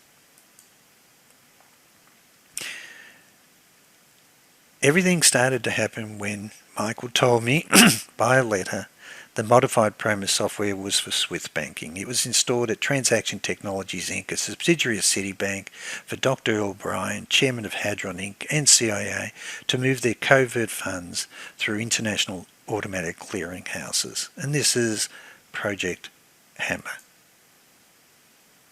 So we now have independent verification of the overlap of the Rothschilds behind Inslaw Inc.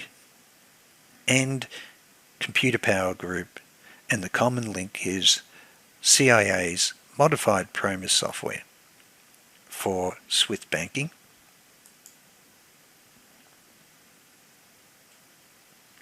Case management, integrated systems installed for James Baker for US Treasury artificial retrieval systems.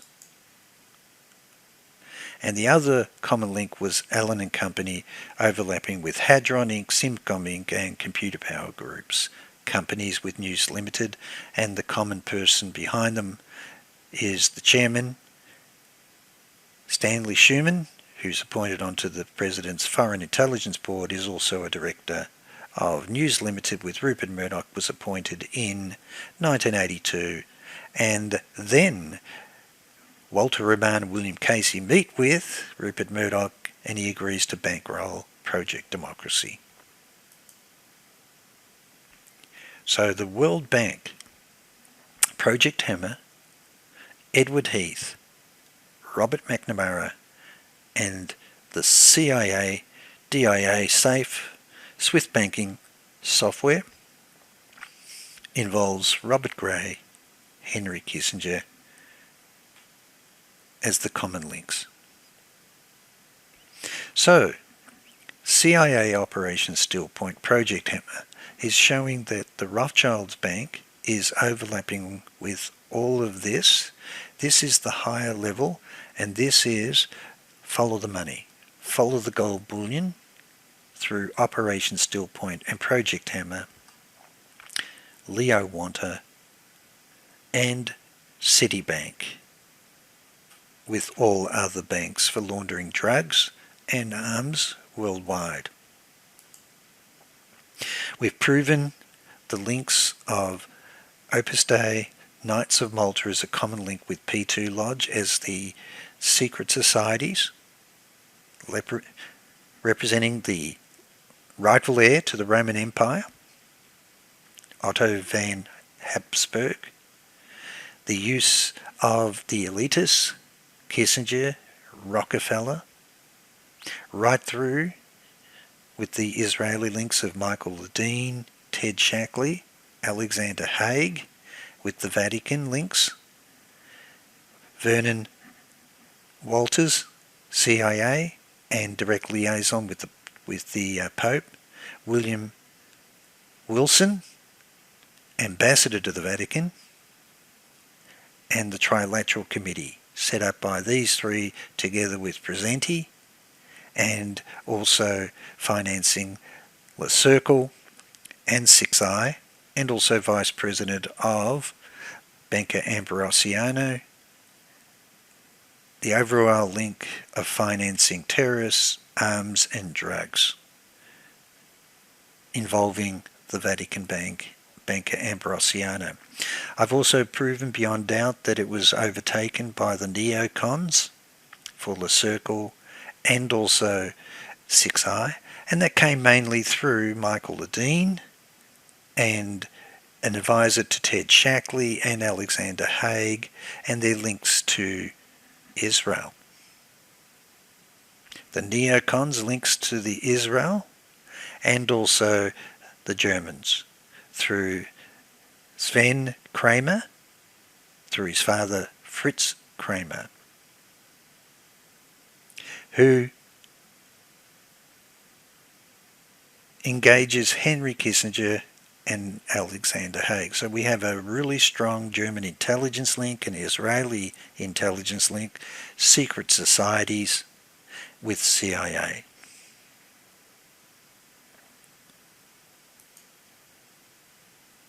And then previous podcasts I've shown that in the name of Holy Crusaders, they were laundering the funds through the Knights of Malta, together with their alliance with NED, this Council for National Policy set up by Richard Viguerie and John Singlaub, together with WACL, for their terrorism, drugs and arms, secret deals, and then of course using Christian fanatics like Pat Robertson, Knights of Malta head for Mary Cares, Peter Grace, and also the Moonies as their backing for Korean intelligence. And it's really a fanatical Crusaders secret society. We've already discussed the role that Carlo Presenti played with his secret Catholic orders and establishing the Trilateral endorsed by Kissinger, Zabrinsky and Rockefeller. Banca Ambrosiano, I've proven beyond doubt from the letter of Michele Sindona and his links with the Gambinos in Sicily and New York for laundering the drugs with CIA to finance the arms through the Vatican Bank, and Banca Ambrosiano, the key link with the 30-degree Mason who owns a company, Commodore International, with Alexander Haig. Michael says the first application was for tracking nuclear submarines, Soviet submarines, and it was put into the missile fire control command systems on the US Trident submarines, and it was using a VAX 11780 computers with Naval Research and NATO. I've proven that Hadron was involved with that, and so was John Hopkins and the architects of Echelon.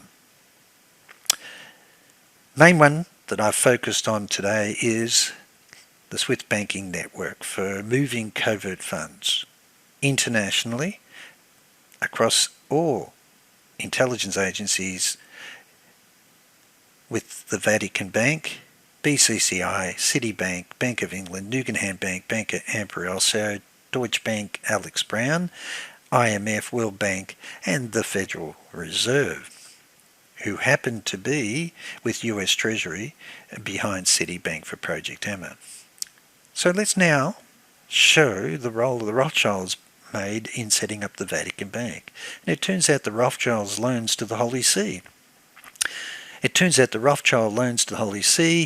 Major financial arrangement between the Rothschild family and the Holy See of Catholic Church. The first loan, obviously, we're going back to the Napoleon days of the Napoleonic Wars. During Pontiff Pope Gregory the 14th, I think it is, or the 9th. Sorry, I think it's the XV1, involving James Mayer de Rothschild, Karl Mayer von Rothschild. This loan was agreed was the sum of £400,000, equivalent to £3.8 billion, I think that was francs, in 2020. A second loan occurred during the Pontiff Pope Pius the 9th, Pio Nono, in early 1850s with the same member of the Rothschilds family after the collapse of Giuseppe Mazzini's short-lived revolutionary Roman Republic and the restoration of the Papal States. Isn't it interesting about preserving the Roman Empire? Rothschild's banking family of England. Well, the Rothschilds banking family of England was founded in 1798 by Nathan Mayer von Rothschilds, hence N.M. Rothschilds and Son. And it says Nathan was sent from his home in Frankfurt by his father Mayer Amschel Rothschilds, wanting his son to succeed them by expanding business across Europe. Mayer Amschel Rothschild had his eldest son remain in Frankfurt, while the other four sons were sent to different European cities to establish financial institutions to provide banking services. Nathan Mayer von Rothschild, the third son, first established a textile jobbing business in Manchester, and from there he went to establish N.M. Rothschilds and Son Bank in London. What people don't understand is that N.M. Rothschilds and Son every Monday morning would set the price of gold bullion. And so its role was globally setting the price of gold bullion as a currency between all international banks.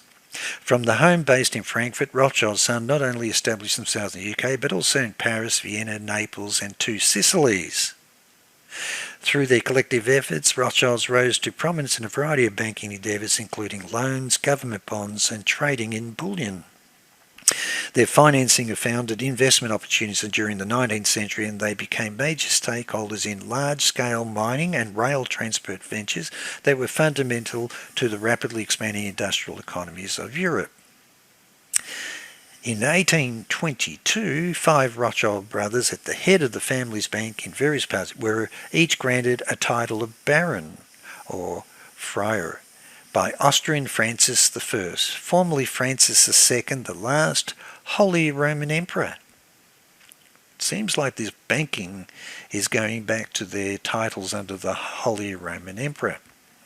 As such, some members of the family used D or von Rothschild to acknowledge the grant of nobility. In 1847, Nathan D. Rothschild was created and first Baronet D. Rothschild of Tyring Park. On his death, the title went to nephew Nathan Mayer Rothschild II, who was subsequently elevated to the House of Lords and created Baron Rothschild in 1885, which the title of baronetcy remains merged. In 1850, Lionel D. Rothschild became the first practiced Jewish member of the British Parliament. So we have a good strong link of the Holy Roman Empire and Israel. During the early part of the 19th century, Rothschild's London Bank took part in managing the financing subsidies of the British government transferred to its allies during the Napoleonic War. So this is the critical time for the Vatican Bank and for setting up the Bank of England. And through the creation of a network of agents, couriers and shippers, the bank was able to provide funds to armies of the Duke of Wellington in Portugal and Spain, therefore funding war. In 1818, the Rothschilds Bank arranged a £5 million loan to the Prussian government and issuing bonds for the government loans.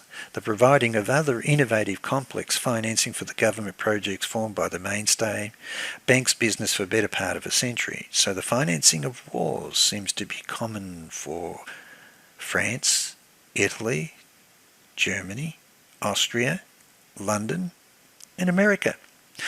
N.M. Rothschild's and Son financial strength in the City of London became such that by 1825 to 1826 the bank was able to supply enough coin to the Bank of England to enable it to avert liquidity crisis.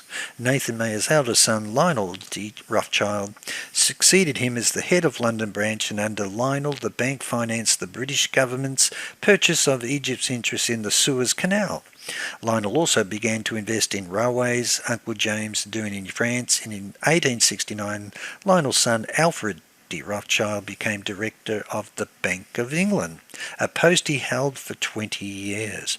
Alfred was one of those who represented the British government at the 1892 International Monetary Conference in Brussels. Hence, we're moving now into the IMF.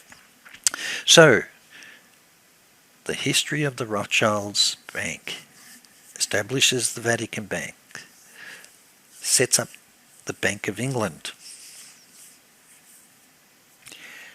This is really interesting research.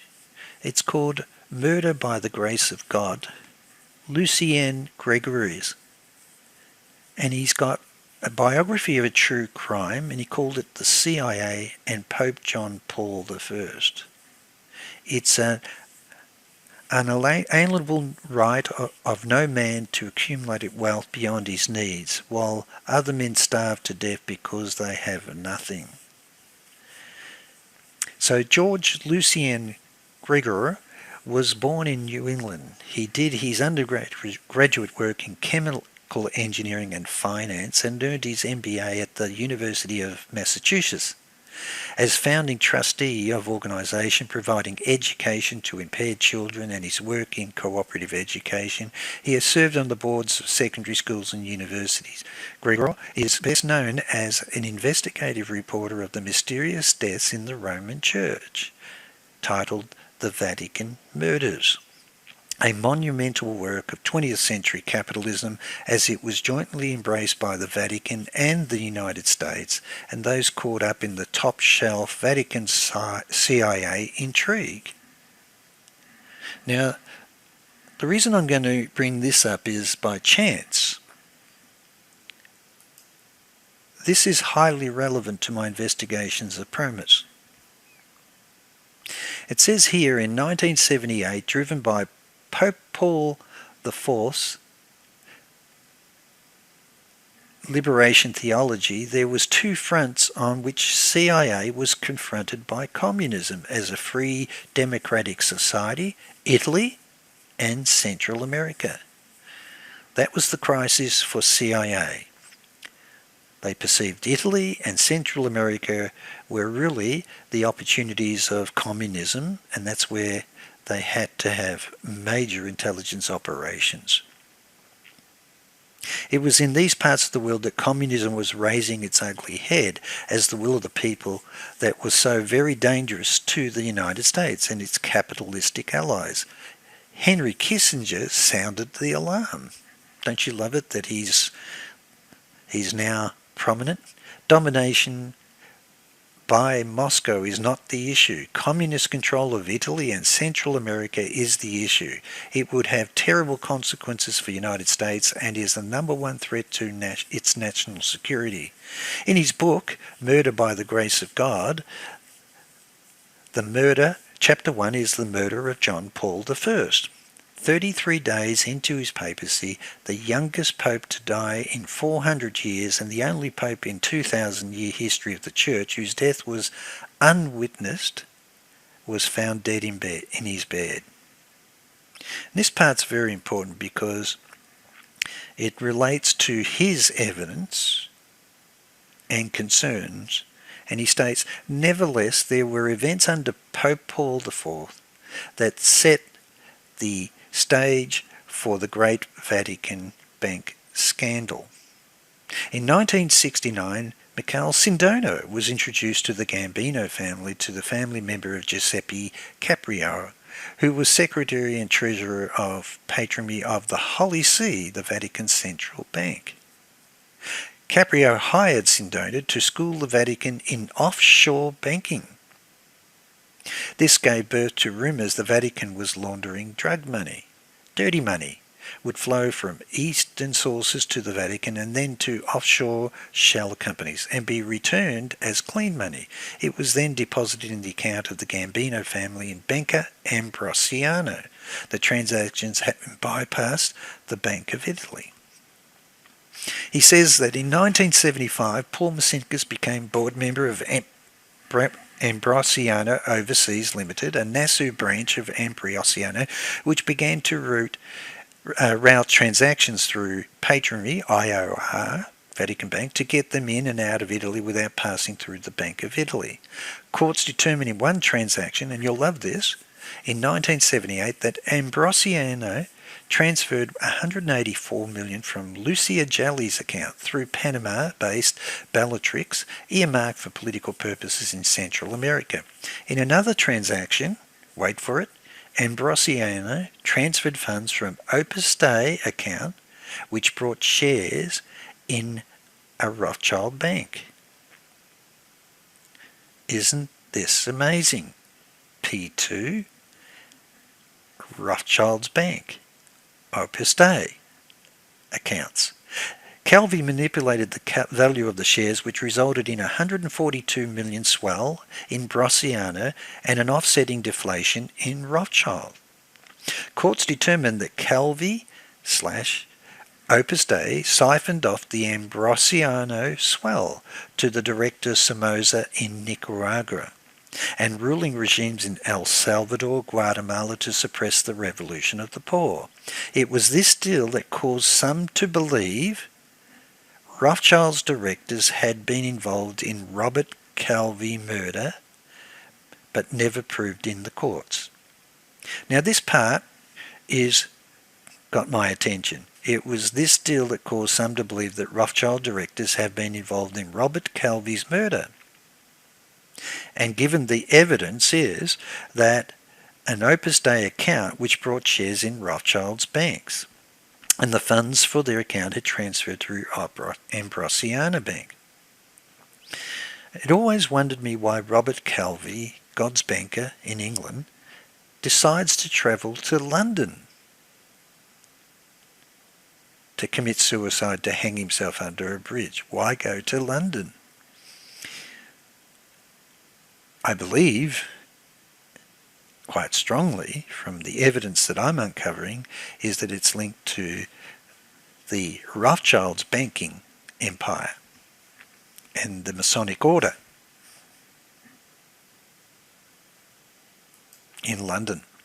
Courts many times demonstrated that Opus Dei members Roberto Calvi, Michelle Sindona and Lucia Jalli poured tens of millions of their own money through shrouded activities in suppression of the revolution of the poor in Central America in 1970s. Being among its largest investors, stability of the region was vital to their interests. And he goes on to confirm evidence of shady deals of the CIA. Nothing better demonstrates how the CIA functions independent of President and Congress than it was role in Contra War. An Italian court investigating the Vatican Bank scandal linked CIA agents to the Vatican Ambrosiano Bank scheme to raise money from unsuspecting investors and funnel it through the Vatican Bank to Somoza and the Contras after President Carter cut off military assistance to these right-wing opponents to free elections and human rights. This is independent evidence from an author, and this author has credibility because I checked out what his credentials are and why he's saying this. And it turns out that he's saying it started under President Carter. The whole scam. Using the Vatican Bank and Banca Ambrosiano as the vehicle with the Rothschild's banks to finance the Iran-Contra arms with Somoza. Another Italian court investigating the Vatican Bank scandal disclosed that CIA circumvented presidential order when it funneled tens of millions of its own funds through Banco Ambrosiano to the Contras in the fall of 1980 while Carter's orders were still in effect. This is the role of Ted Shackley, Michael the Dean. It's quite clear that this is their role. Another tribunal investigating the bank scandal disclosed the CIA circumvented presidential order when it moved arms and money through banker Ambrosiano to Romeo Garcia in Guatemala and Paz Garcia in Honduras after Carter had cut off support to these dictators for violation of human rights. In 1972, the Democratic Congress had cut off the funds for President Nixon's war in Central America. Nixon then engaged Mikhail Sindona to acquire control of the Franklin Bank. 2 years later, it collapsed. So we are finding that even going back to the days of President Nixon through to President Carter, that the use of the Vatican Bank and Sindona's and Calvi and Marcinkus's bank and Banco Ambrosiano together with the Rothschilds banks. Kissinger is playing a key role here. The courts determined Sindona and Nixon had siphoned off large sums of banks' money to Somoza and other dictators in Central America to suppress the revolution of the poor there. The patronage of the Holy See took 40 million hit when the Franklin Bank went under, to the extent of IOR had guaranteed the transactions. So Kissinger's the message that Italy and South America is the biggest threat to their national security of communism infiltration. It was the common interests of Calvi, Sedona and Gelli to head off the fall of Somoza in Nicaragua to the Sandinistas. This was clearly after Somoza did fall, the Sandinistas seized companies and banks in which they had fortunes invested. Now this is an amazing analysis by Lucien Grégoire. It's incredibly insightful. It was the sacred duty of the right-wing factions in the CIA to head off the fall of Somoza to preserve the basic capitalistic tenets upon which the United States has been founded. It was sacred duty of right-wing factions in the Vatican to head off the fall of the Somoza. These forces conspired to carry out dealings so fragmented that all the king's men and all the king's horses since have not been able to put them back together again. One man stood in their way, John Paul I. Now this is an incredible insight, and I'll tell you why. He states that solidarity, the theory the money went to solidarity, is perpetrated by the same people who claimed the bank scandal took place under Pope Paul IV. How these people do not know their history. The time events took place, solidarity was conceived in the fall of 1980, 2 years after the Vatican Bank scandal had begun. By the time solidarity became a viable movement, the Vatican Bank scandal was history. Though unable to determine what happened to the money, the Italian courts did determine when and where it disappeared. Routing money through war-torn parts of the world to Poland makes no sense at all. One could argue some of the money routed to European shell companies could have ended up in Poland, but he says the personal motive, Calvi, Gelli, Sindona, Portilla. One might conclude that Calvi, Gelli, Sindona and Portilla were in it for the money. Their P2 Opus Dei Ambrosiana coalition was not only a wealthy financial organisation, it was a powerful political force suppressing the revolution of the workers, communism in Italy, and revolution of the poor, communism in Central America. An American caught up in a revolution. And this is where his credibility comes. That's Lucien Grégoire, the author. He says, I know because at the time I was one of them. At the time of the bank scandal and the revolution of the poor in Central America, I was the financial officer of the world's largest packaging corporation, which had vast amounts of money tied up in war-ravaged countries of Central America. Through a voted admirer of this man I had met in Vitrio Veneto and Paul the Fourth, for at least this time in my life I was on the other side of the fence. Paul's liberation theology had ignited the revolution of the poor in these tiny countries, which had all but destroyed their economies. Yet Central America remained an important market for my company's products. Whereas one had no problem getting one's goods into these countries, the problem came when one tried to get one's money out of these countries. I was faced by the same banking restrictions, which had been faced by those involved in the Vatican Bank scandal, and dealing with the same banks at the same time. So this author has personal experience to explain what's going on. In one instance, I had tens of millions of dollars tied up in a Rothschild's bank in Panama. Restricted by its central bank, I was looking...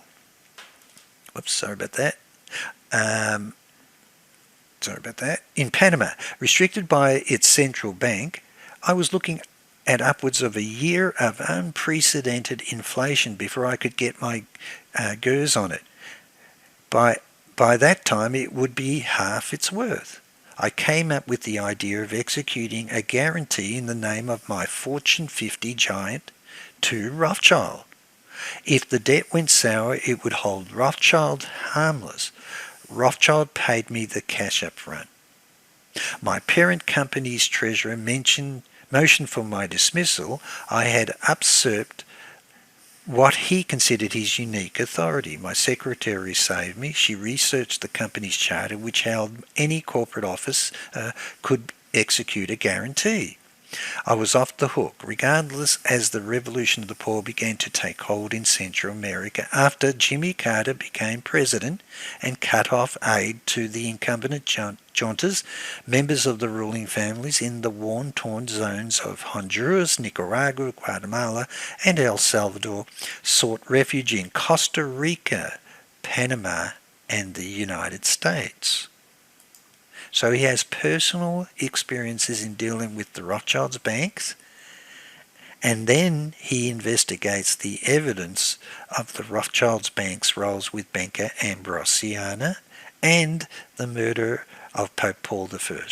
Regardless, it was this experience when the bank scandal broke in the press. I questioned why Ambrosiano would have deposited the money in the banks of a shell of companies in Panama City if it had intended it to ever leave Central America.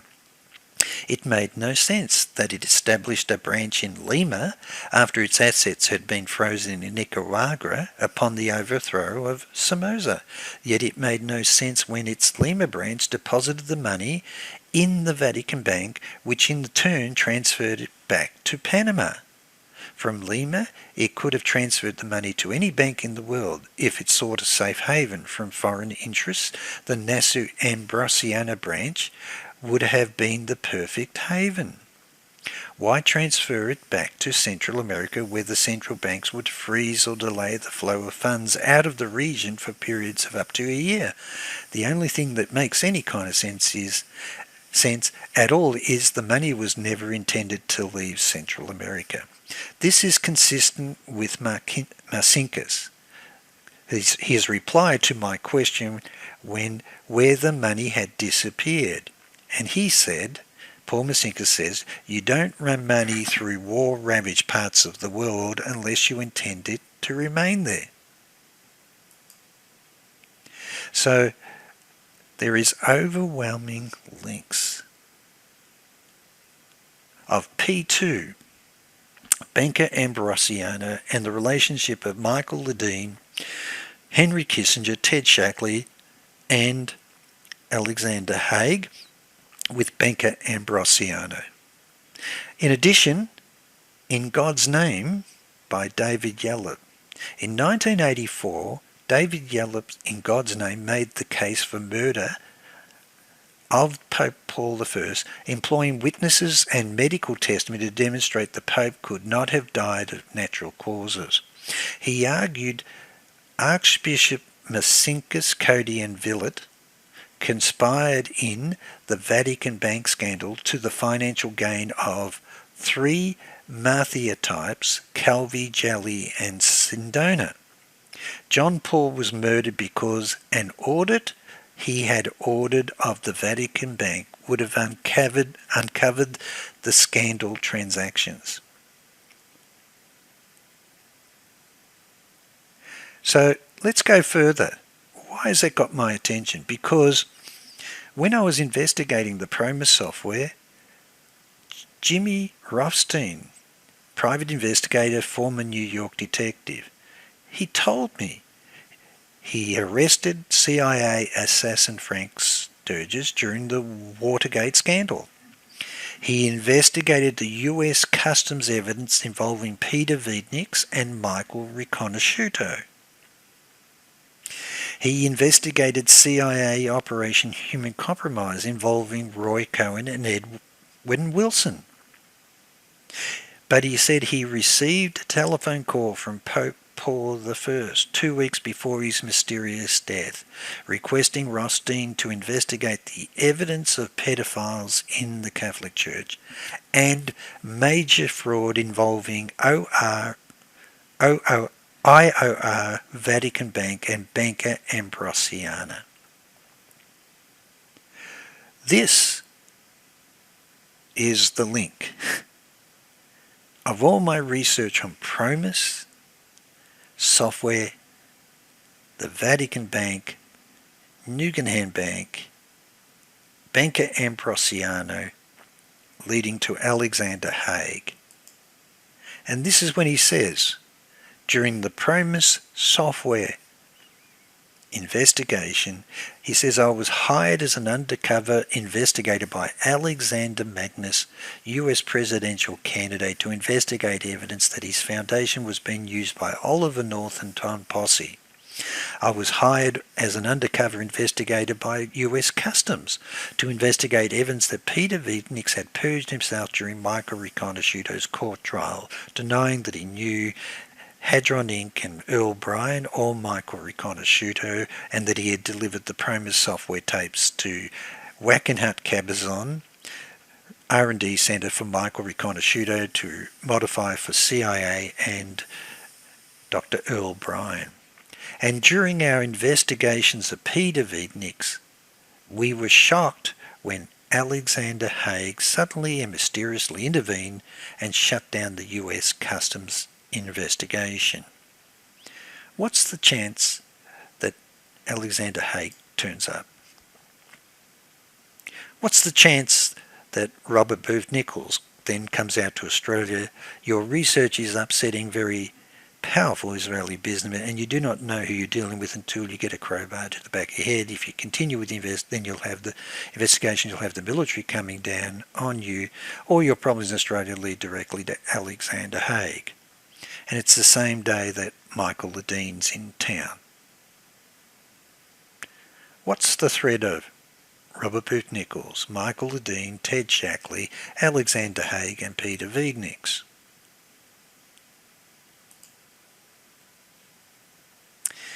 The Vatican Bank, most secret bank in the world.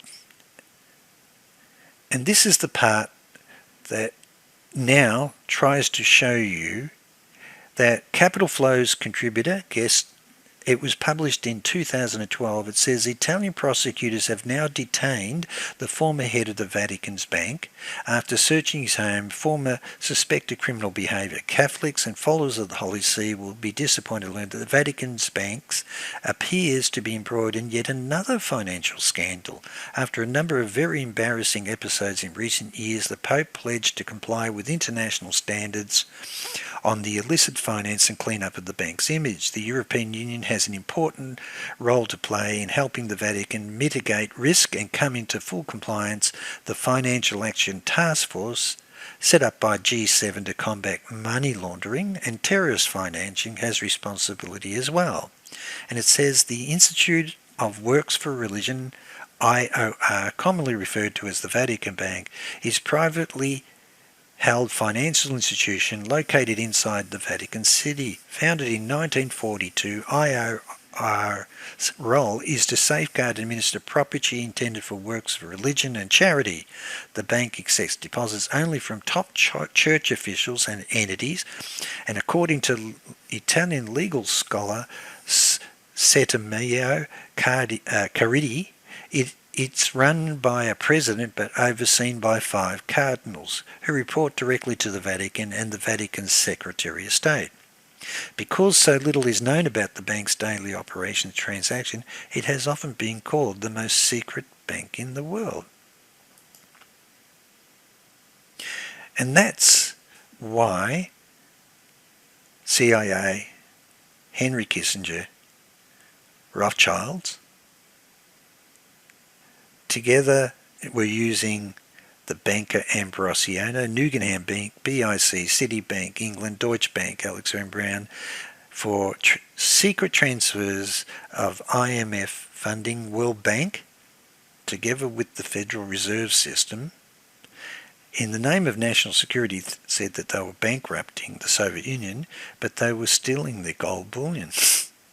They were stealing the gold bullion from Marcos, Philippines, Indonesia, Japan, China.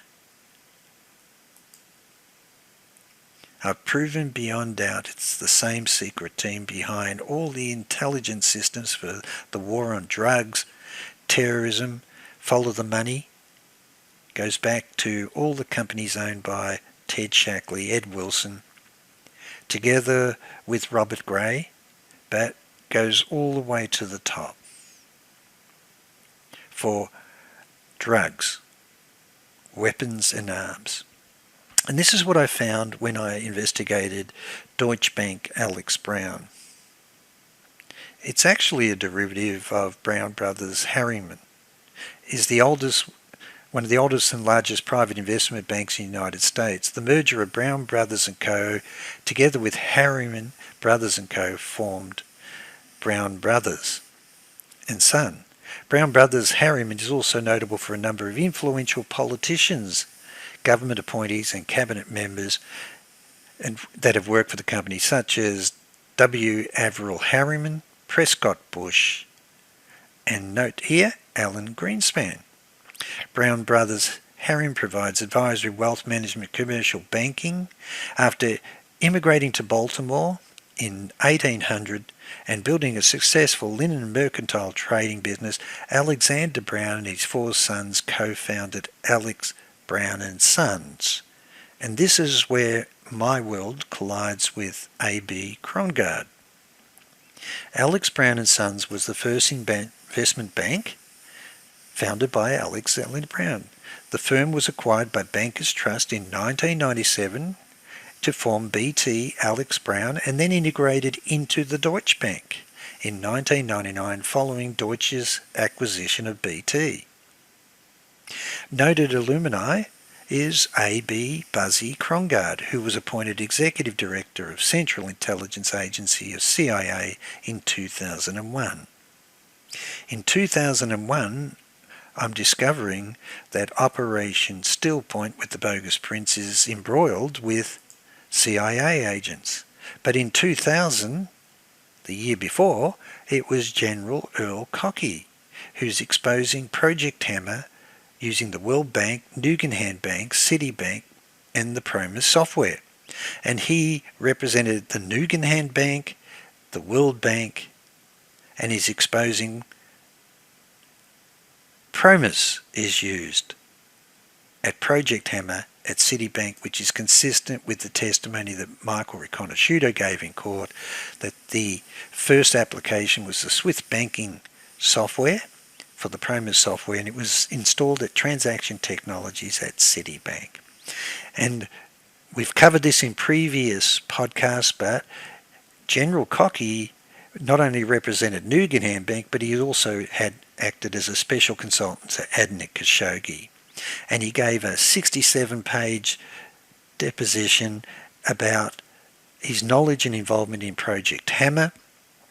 He says that it is operated by the Federal Reserve, which was founded by Rothschilds, Treasury, CIA, FBI, Secret Service, security agencies, and what are they doing? They're moving arms, gold and drugs trading activities that are diverted by major banks.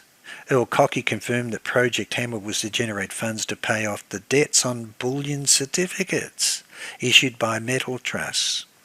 These funds were siphoned off surreptitiously in order to rescue numerous major US and other international banks that by the later half of the 1980s were tottering on the brink of bankruptcy. Earl Cockey confirms that Project Hammer was the continuation of the operations of the Nugenham Bank. 10 days later, Earl Cockey dies from pancreatic cancer. His explosive deposition reveals him as a very significant and highly connected player in the world that few of us are familiar with.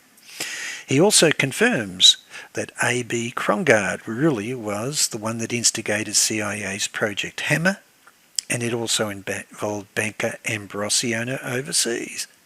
Bankers Trust International, a subsidiary of Bankers Trust, was the other Miami bank named in the book St. Peter's Banker, had funds stolen from banker Ambrosiano. According to the book's author Luigi Defonso, these funds were deposited in an account numbered, it gives the number, that was also controlled by Lucia Jalli and Michele Sindona.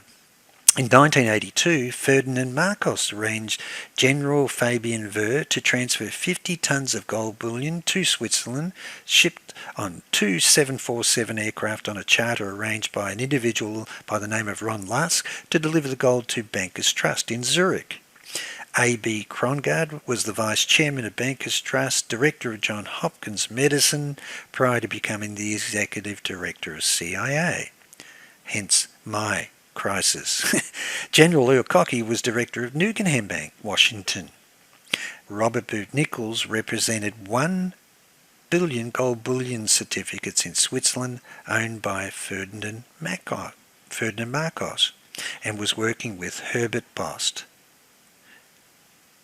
and was laundering the gold through Ameritrust UK with Leon Wanta. A.B. Krongard and was leading CIA's Project Hammer. Dan Hughes caused 2 site drafts to be issued in favour of Bankers Trust for collateral commitment to Chase and Citibank debenture instruments on activity which caused General Earl Cockey to believe kicked off Project Hammer in a big way. The lawyers and investigators who were building the lawsuit for Dan Hughes and other clients cheated out of the money was quietly negotiating with CIA in an attempt to settle privately and out of court. According to Dan Hughes, these negotiations were taking place at the office of Buzzy Krongard, the then number 3 man in CIA. So, we have confirmation that the Citibank Project Hammer is linked back to Nugenham Bank, the World Bank, banker Ambrosiano, and the Vatican Bank, founded by the Rothschilds. So my story begins with the bogus prince appearing in Australia in December 1997. Through cases, I'm exposing that Rupert Murdoch's company is involved in cover-up of R&D syndication fraud and had made threats against my career as a federal science advisor and a state telemedicine advisor. And then I pick up a telephone calling Bill Hamilton for the first time to introduce myself and asking, has he ever heard of a company called Computer Power Group? And he's in shock. No one's ever called him from Australia asking about that. And he said, yes, they were the first company. They were introduced to him at a Boston hotel and asked to become the distributor of Inslaw's PROMIS software to Australia and Asia. And then I told him it's the company that has the expertise to modify it with artificial intelligence, COBOL compiler technology, and it's owned by Rupert Murdoch, and he was in shock. I then had a federal police investigation launched against the directors of Johns Hopkins Institution that had defrauded my company in Australia. And of course, My attorneys are in contact with A.B. Krongard, one of the directors of Johns Hopkins Medicine, plus the president of Johns Hopkins Medicine, plus C. Michael Armstrong, the chairman of trustees, confirming overwhelming evidence that their directors and attorneys and doctors had defrauded my companies in Australia. I then make contact with Michael Riconosciuto by letter, and now he's telling me evidence of the loans affair involving Robert Booth Nichols, Frank Gallucci, Ted Shackley, destroying the Gough Whitlam government and the federal treasurer, Dr. Jim Cairns. I then have President Gerald Ford appear mysteriously, offering to negotiate a $100 million settlement for my companies for the fraud case involving Johns Hopkins.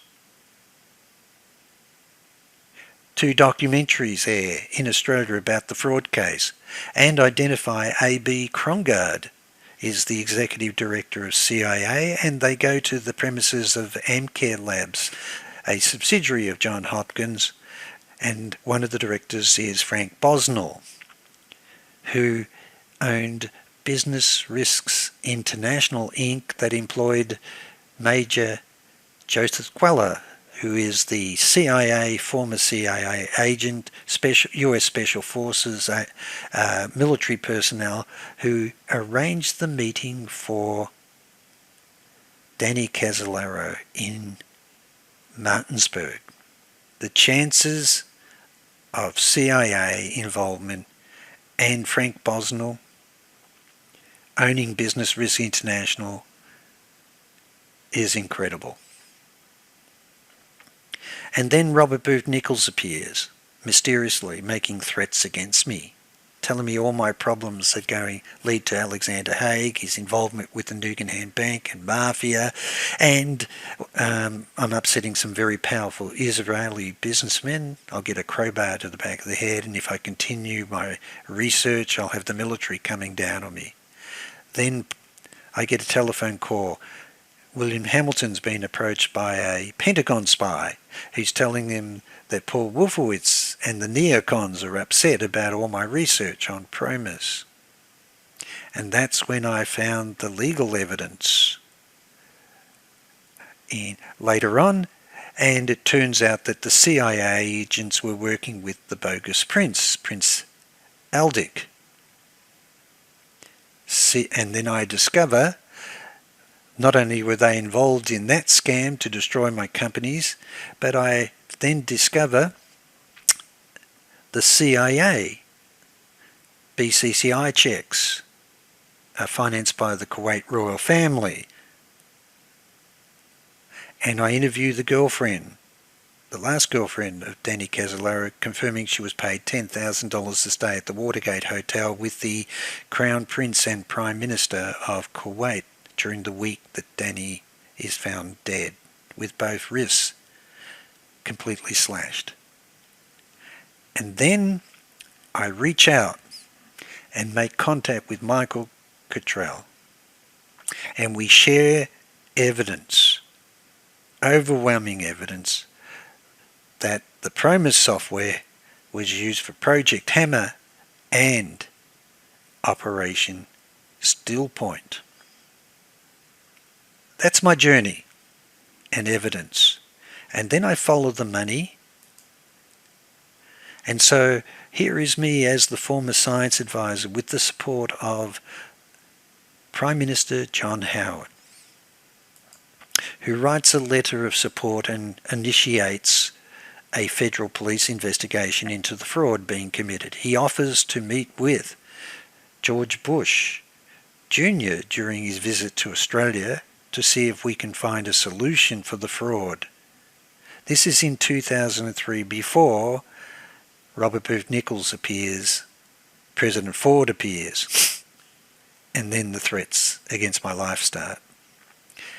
During the TV documentaries, categorically confirm Johns Hopkins, the involvement of A.B. Krongard, They visit the AMCARE labs, confirm that A.B. Krongard, Executive Director of CIA, is on the board of Johns Hopkins Medicine. They even state here that the university is connected with the US intelligence community. The President, William Brodie, was appointed by President George W. Bush to the Foreign Intelligence Board. A.B. Krongard, Johns Hopkins Medicine, sits as the Executive Director of CIA. And then they confirm in their interview with Wayne Masden, who is investigating PROMIS and many other aspects, and categorically states that the encryption key that my company was representing with the United Nations Trade Point Development Centre's SEAL program and WiseKey securities in Switzerland would have been a threat to NSA. And as you can see, overwhelming evidence that my involvement in encryption keys, banking, security overlaps with the top echelons of NSA, CIA, had put me on a collision path when I contacted Bill Hamilton for the first time. Here's the evidence that A.B. Krongard was on the board of Johns Hopkins Health System. His resume. The person that I had the joint ventures with was Kerry Kriz and their attorney, and he was the CEO of AMCARE Labs with Frank Bonsall. Here is confirmation of Executive Director Johns Hopkins, Alex Brown, Bankers Trust, Deutsche Bank, Frank Bosnell, clearly was the general partner of Alex Brown. So there's the overlap between Project Hammer, Alex Brown, A.B. Krongard, but the most dangerous thing for me, which I didn't know at the time, was that Frank Bosnell owned Business Risks International. And here is a letter to William Hamilton dated October 11th, 1991, a few months after Danny Casolaro was found dead, confirming that they had employed Joseph A. Queller, that yes, he was former CIA, and he is the person that set the meeting up for Danny Casolaro. So the chances of me in contact with Frank Bosnell, and here is the position he held on the hospital. Frank Bosnell, William Brodie, the president, who was fully aware of my joint ventures with Johns Hopkins, with his directors, Frank Bonsall and Kerry Kriz, and their attorney, Samuel Clark Jr. And here is the incorporation documents confirming Business Risk International, and it started in 1986 right through 1991, and there is Frank Bonsall and Don Walker, and going back, there's a letter from Don Walker back to William Hamilton, and they employed the CIA guy who we believe murdered Danny Casolaro.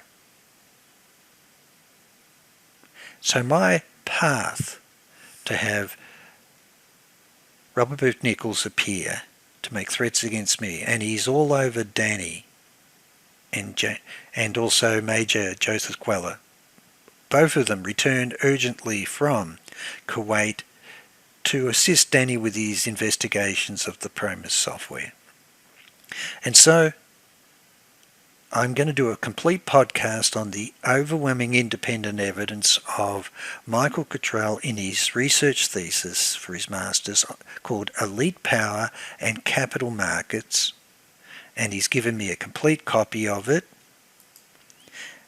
and he goes through and confirms the overwhelming evidence of CIA money laundering.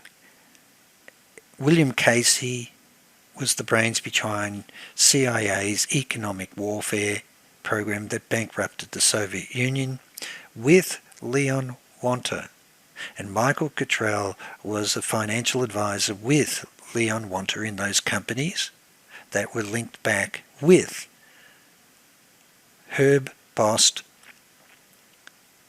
and Robert Booth Nichols when they laundered Marcos's gold.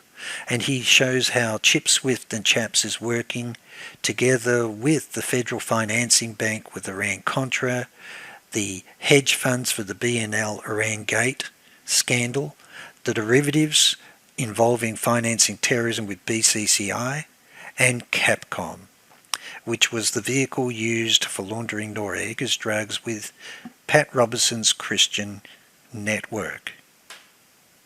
And Lester Coleman's testimony confirms that he was employed by Pat Robertson's Christian Broadcasting Network when he was working with DIA and went to Lebanon and also to Cyprus, where he witnessed the PROMIS software being delivered. So the mysterious death of Danny Casolaro. There's the multiple slashes on both wrists. Found in a dead, in a bathtub, hotel in Martinsburg, set up by Major Joseph Queller, surrounded by Robert Booth Nichols. And Joseph Queller worked for Frank Bonsall, Don Walker, Business Risk International, when he's all over Danny arranging the meeting, the fateful meeting in Martinsburg, where Danny believed that he was going to be meeting with Robert Altman and Peter Wiedniks, given he had the signed BCCI checks financed by the Kuwait royal family.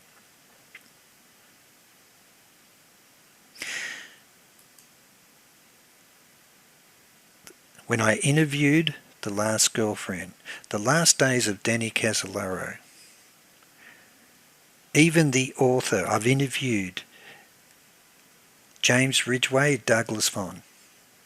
They confirmed that they did interview the girlfriend, the last girlfriend, her name, Wendy Golden. Her details and contact details were provided to the Martinsburg police and the Zipperstein investigation from the US Department of Justice investigation into evidence that Danny Casolaro was murdered. She was never contacted, interviewed, and yet I found her.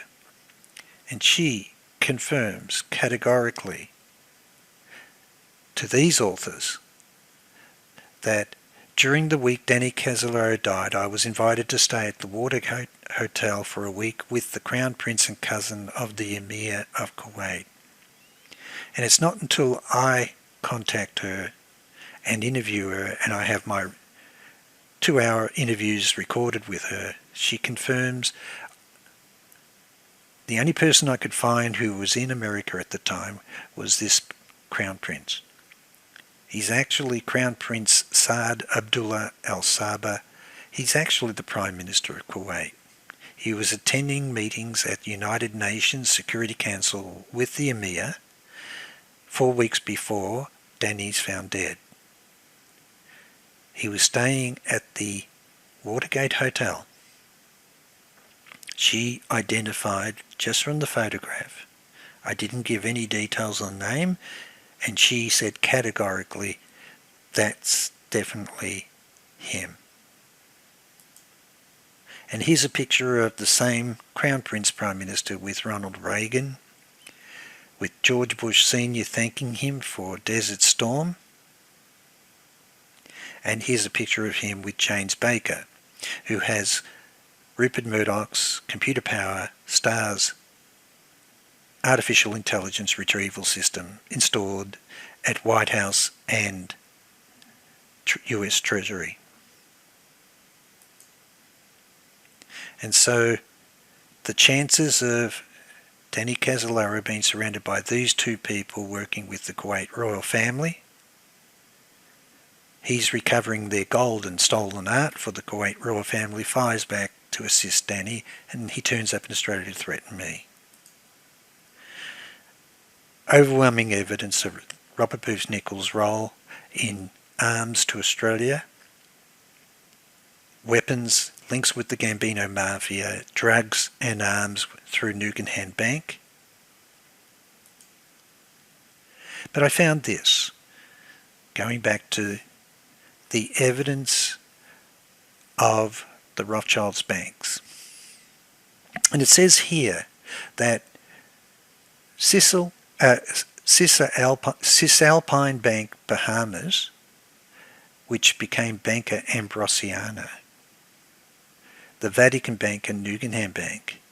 And it turns out that during an investigation into a pest control service company called King Spray Service, suspected of drug smuggling, 2 agents of Dade County Public Safety Office, Donald Skelton, led the investigation until the US Department took over, were searching through the company's garbage, in which they found financial records of WFC Corp, recording large transfers of funds between the bank and the company, along with small amounts of marijuana.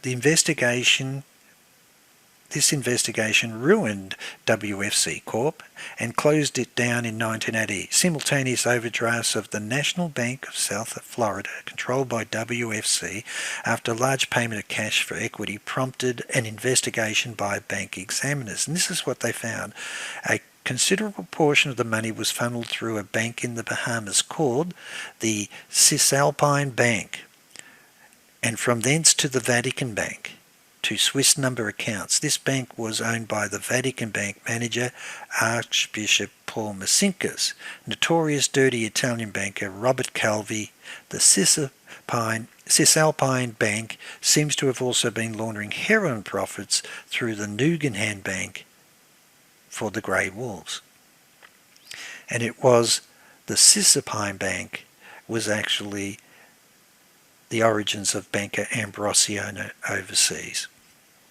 And so we now have further links. The Rothschild banks, the Vatican Bank, Banca Ambrosiana, Nugan Bank, BCCI. The evidence for the BCCI investigation showed that Dr. Alfred Hartmann, Director of Swiss Military Intelligence, former General Manager of the Union Bank of Switzerland, later became Chairman of Hoffmann La Roche.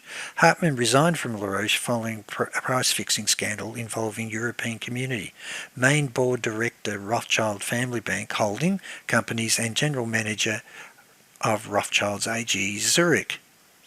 He resigned after payments by Rothschild AG Zurich to the alleged assassins of Robert Calvi. Do you like this? To the alleged assassins. Rothschild AG Zurich to the alleged assassin of Robert Calvi, Banco Ambrosiana.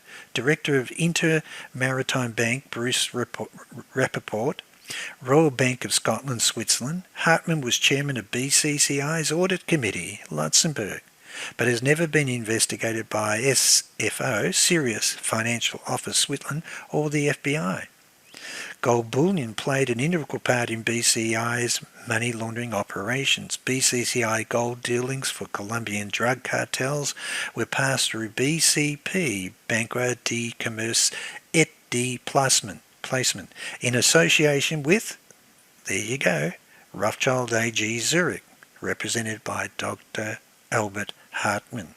So we're finding definitive, overwhelming evidence that the money laundering of drugs and arms involved the Rothschild banks, the Vatican Bank, Banca Ambrosiana, Nugan Bank, BCI, was consistent throughout the Iran-Contra investigation, including the BNI. And that's why the podcast I'll do on the thesis of Michael Cottrell on Operation Steel Point overlap with my story in Australia with the bogus prints is definitive evidence independent. And so this is how we did the story. Christopher Story was investigating CIA Operation Steel Point just before he died, mysteriously.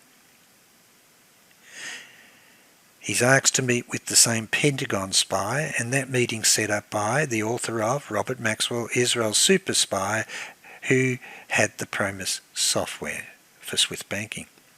Christopher Story then met with Leo Wanter and Michael Cottrell, flew to America, met with them, and he also met with the Pentagon spy. and he was looking at the documentary evidence, definitive evidence of George H.W. Bush and CIA Operation Steelport involving trillion-dollar money laundering transactions through Citibank and World Bank. And just before he mysteriously died in 2010, he was investigating the evidence of Leo Wanta was linked to the Global Security Fund set up by Jacob Rothschild. And so his research in revealing the links of a secret German society, intelligence society, the Rothschilds, Henry Kissinger, George Bush Sr., and Operation Steelpoint, and Jacob Rothschild, seems to be consistent with the evidence that I found in my journey. This is my journey of independent verification on legal evidence, documentary evidence, CIA reports, experience with PROMIS, Murdoch's companies, and then picking the phone up and calling Bill Hamilton, and then in communication by letter with Michael Riconosciuto while he's in prison for almost 20 years. As Michael said, the first application was for tracking Soviet nuclear submarines, with NATO being the first client, and then the second application was for CIA's SWIFT banking network installed at Citibank. And when you follow the money, the overwhelming evidence is that it leads to the Rothschilds Bank and bankers founding the Vatican Bank as a vehicle with Banca Ambrosiano, BCCI, Nugenhen Bank, Citibank, Bank of England, Deutsche Bank Alex Brown, the IMF, the World Bank, and back to the beginning where it all started, the Rothschilds were responsible for setting up the Federal Reserve System. And that was my journey in exposing that the Knights of Malta, the P2 Lodge, Opus Dei, and links to the Cercle and 6i came back to the same people. And when you follow the money, it seems to be George Bush Sr. and his whole family, and Henry Kissinger, Robert Gray, and the Cercle, with the SWIFT banking network for laundering drugs, arms, and gold, and security bonds.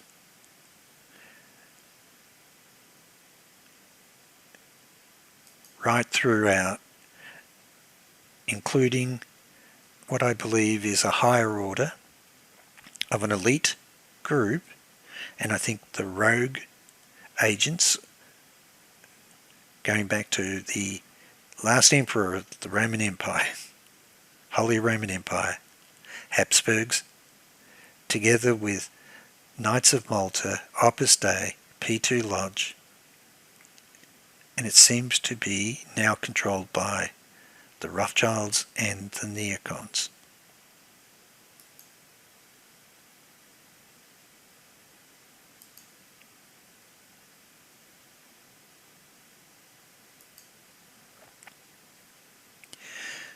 I'm just a physicist, mathematician, but the longest threads weave her patterns. In our description of nature, the purpose is not to disclose the real essence of the phenomena, but only to track down as far as possible relations between the manifold aspects of our experience, by Niels Bohr. Science cannot solve the ultimate mystery of nature, and that is because in the last analysis we ourselves are part of the mystery that we are trying to solve. Max Planck. Nature uses only the longest threads to weave her patterns so that each small piece of her fabric reveals the organization of the entire tapestry.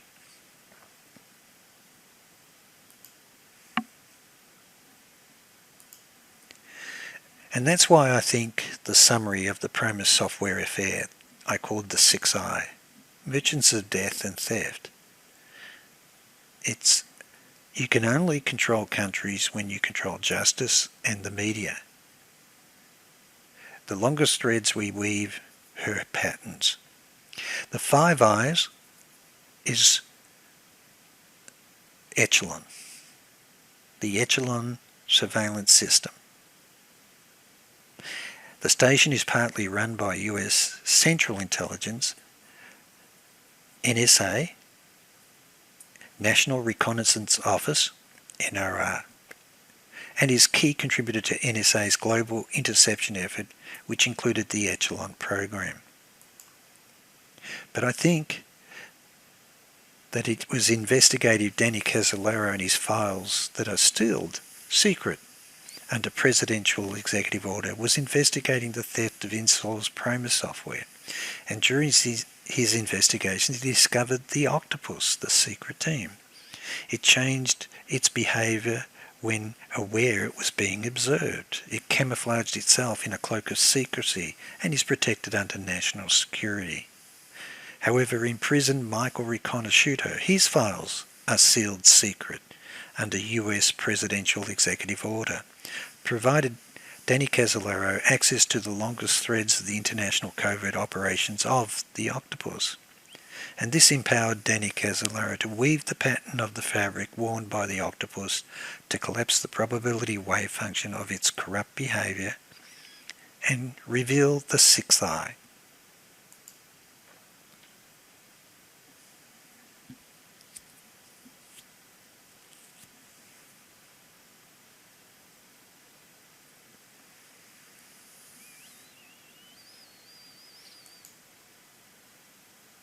When you follow the money, it leads to the CIA Operation Steel Point and Project Hammer, and secret society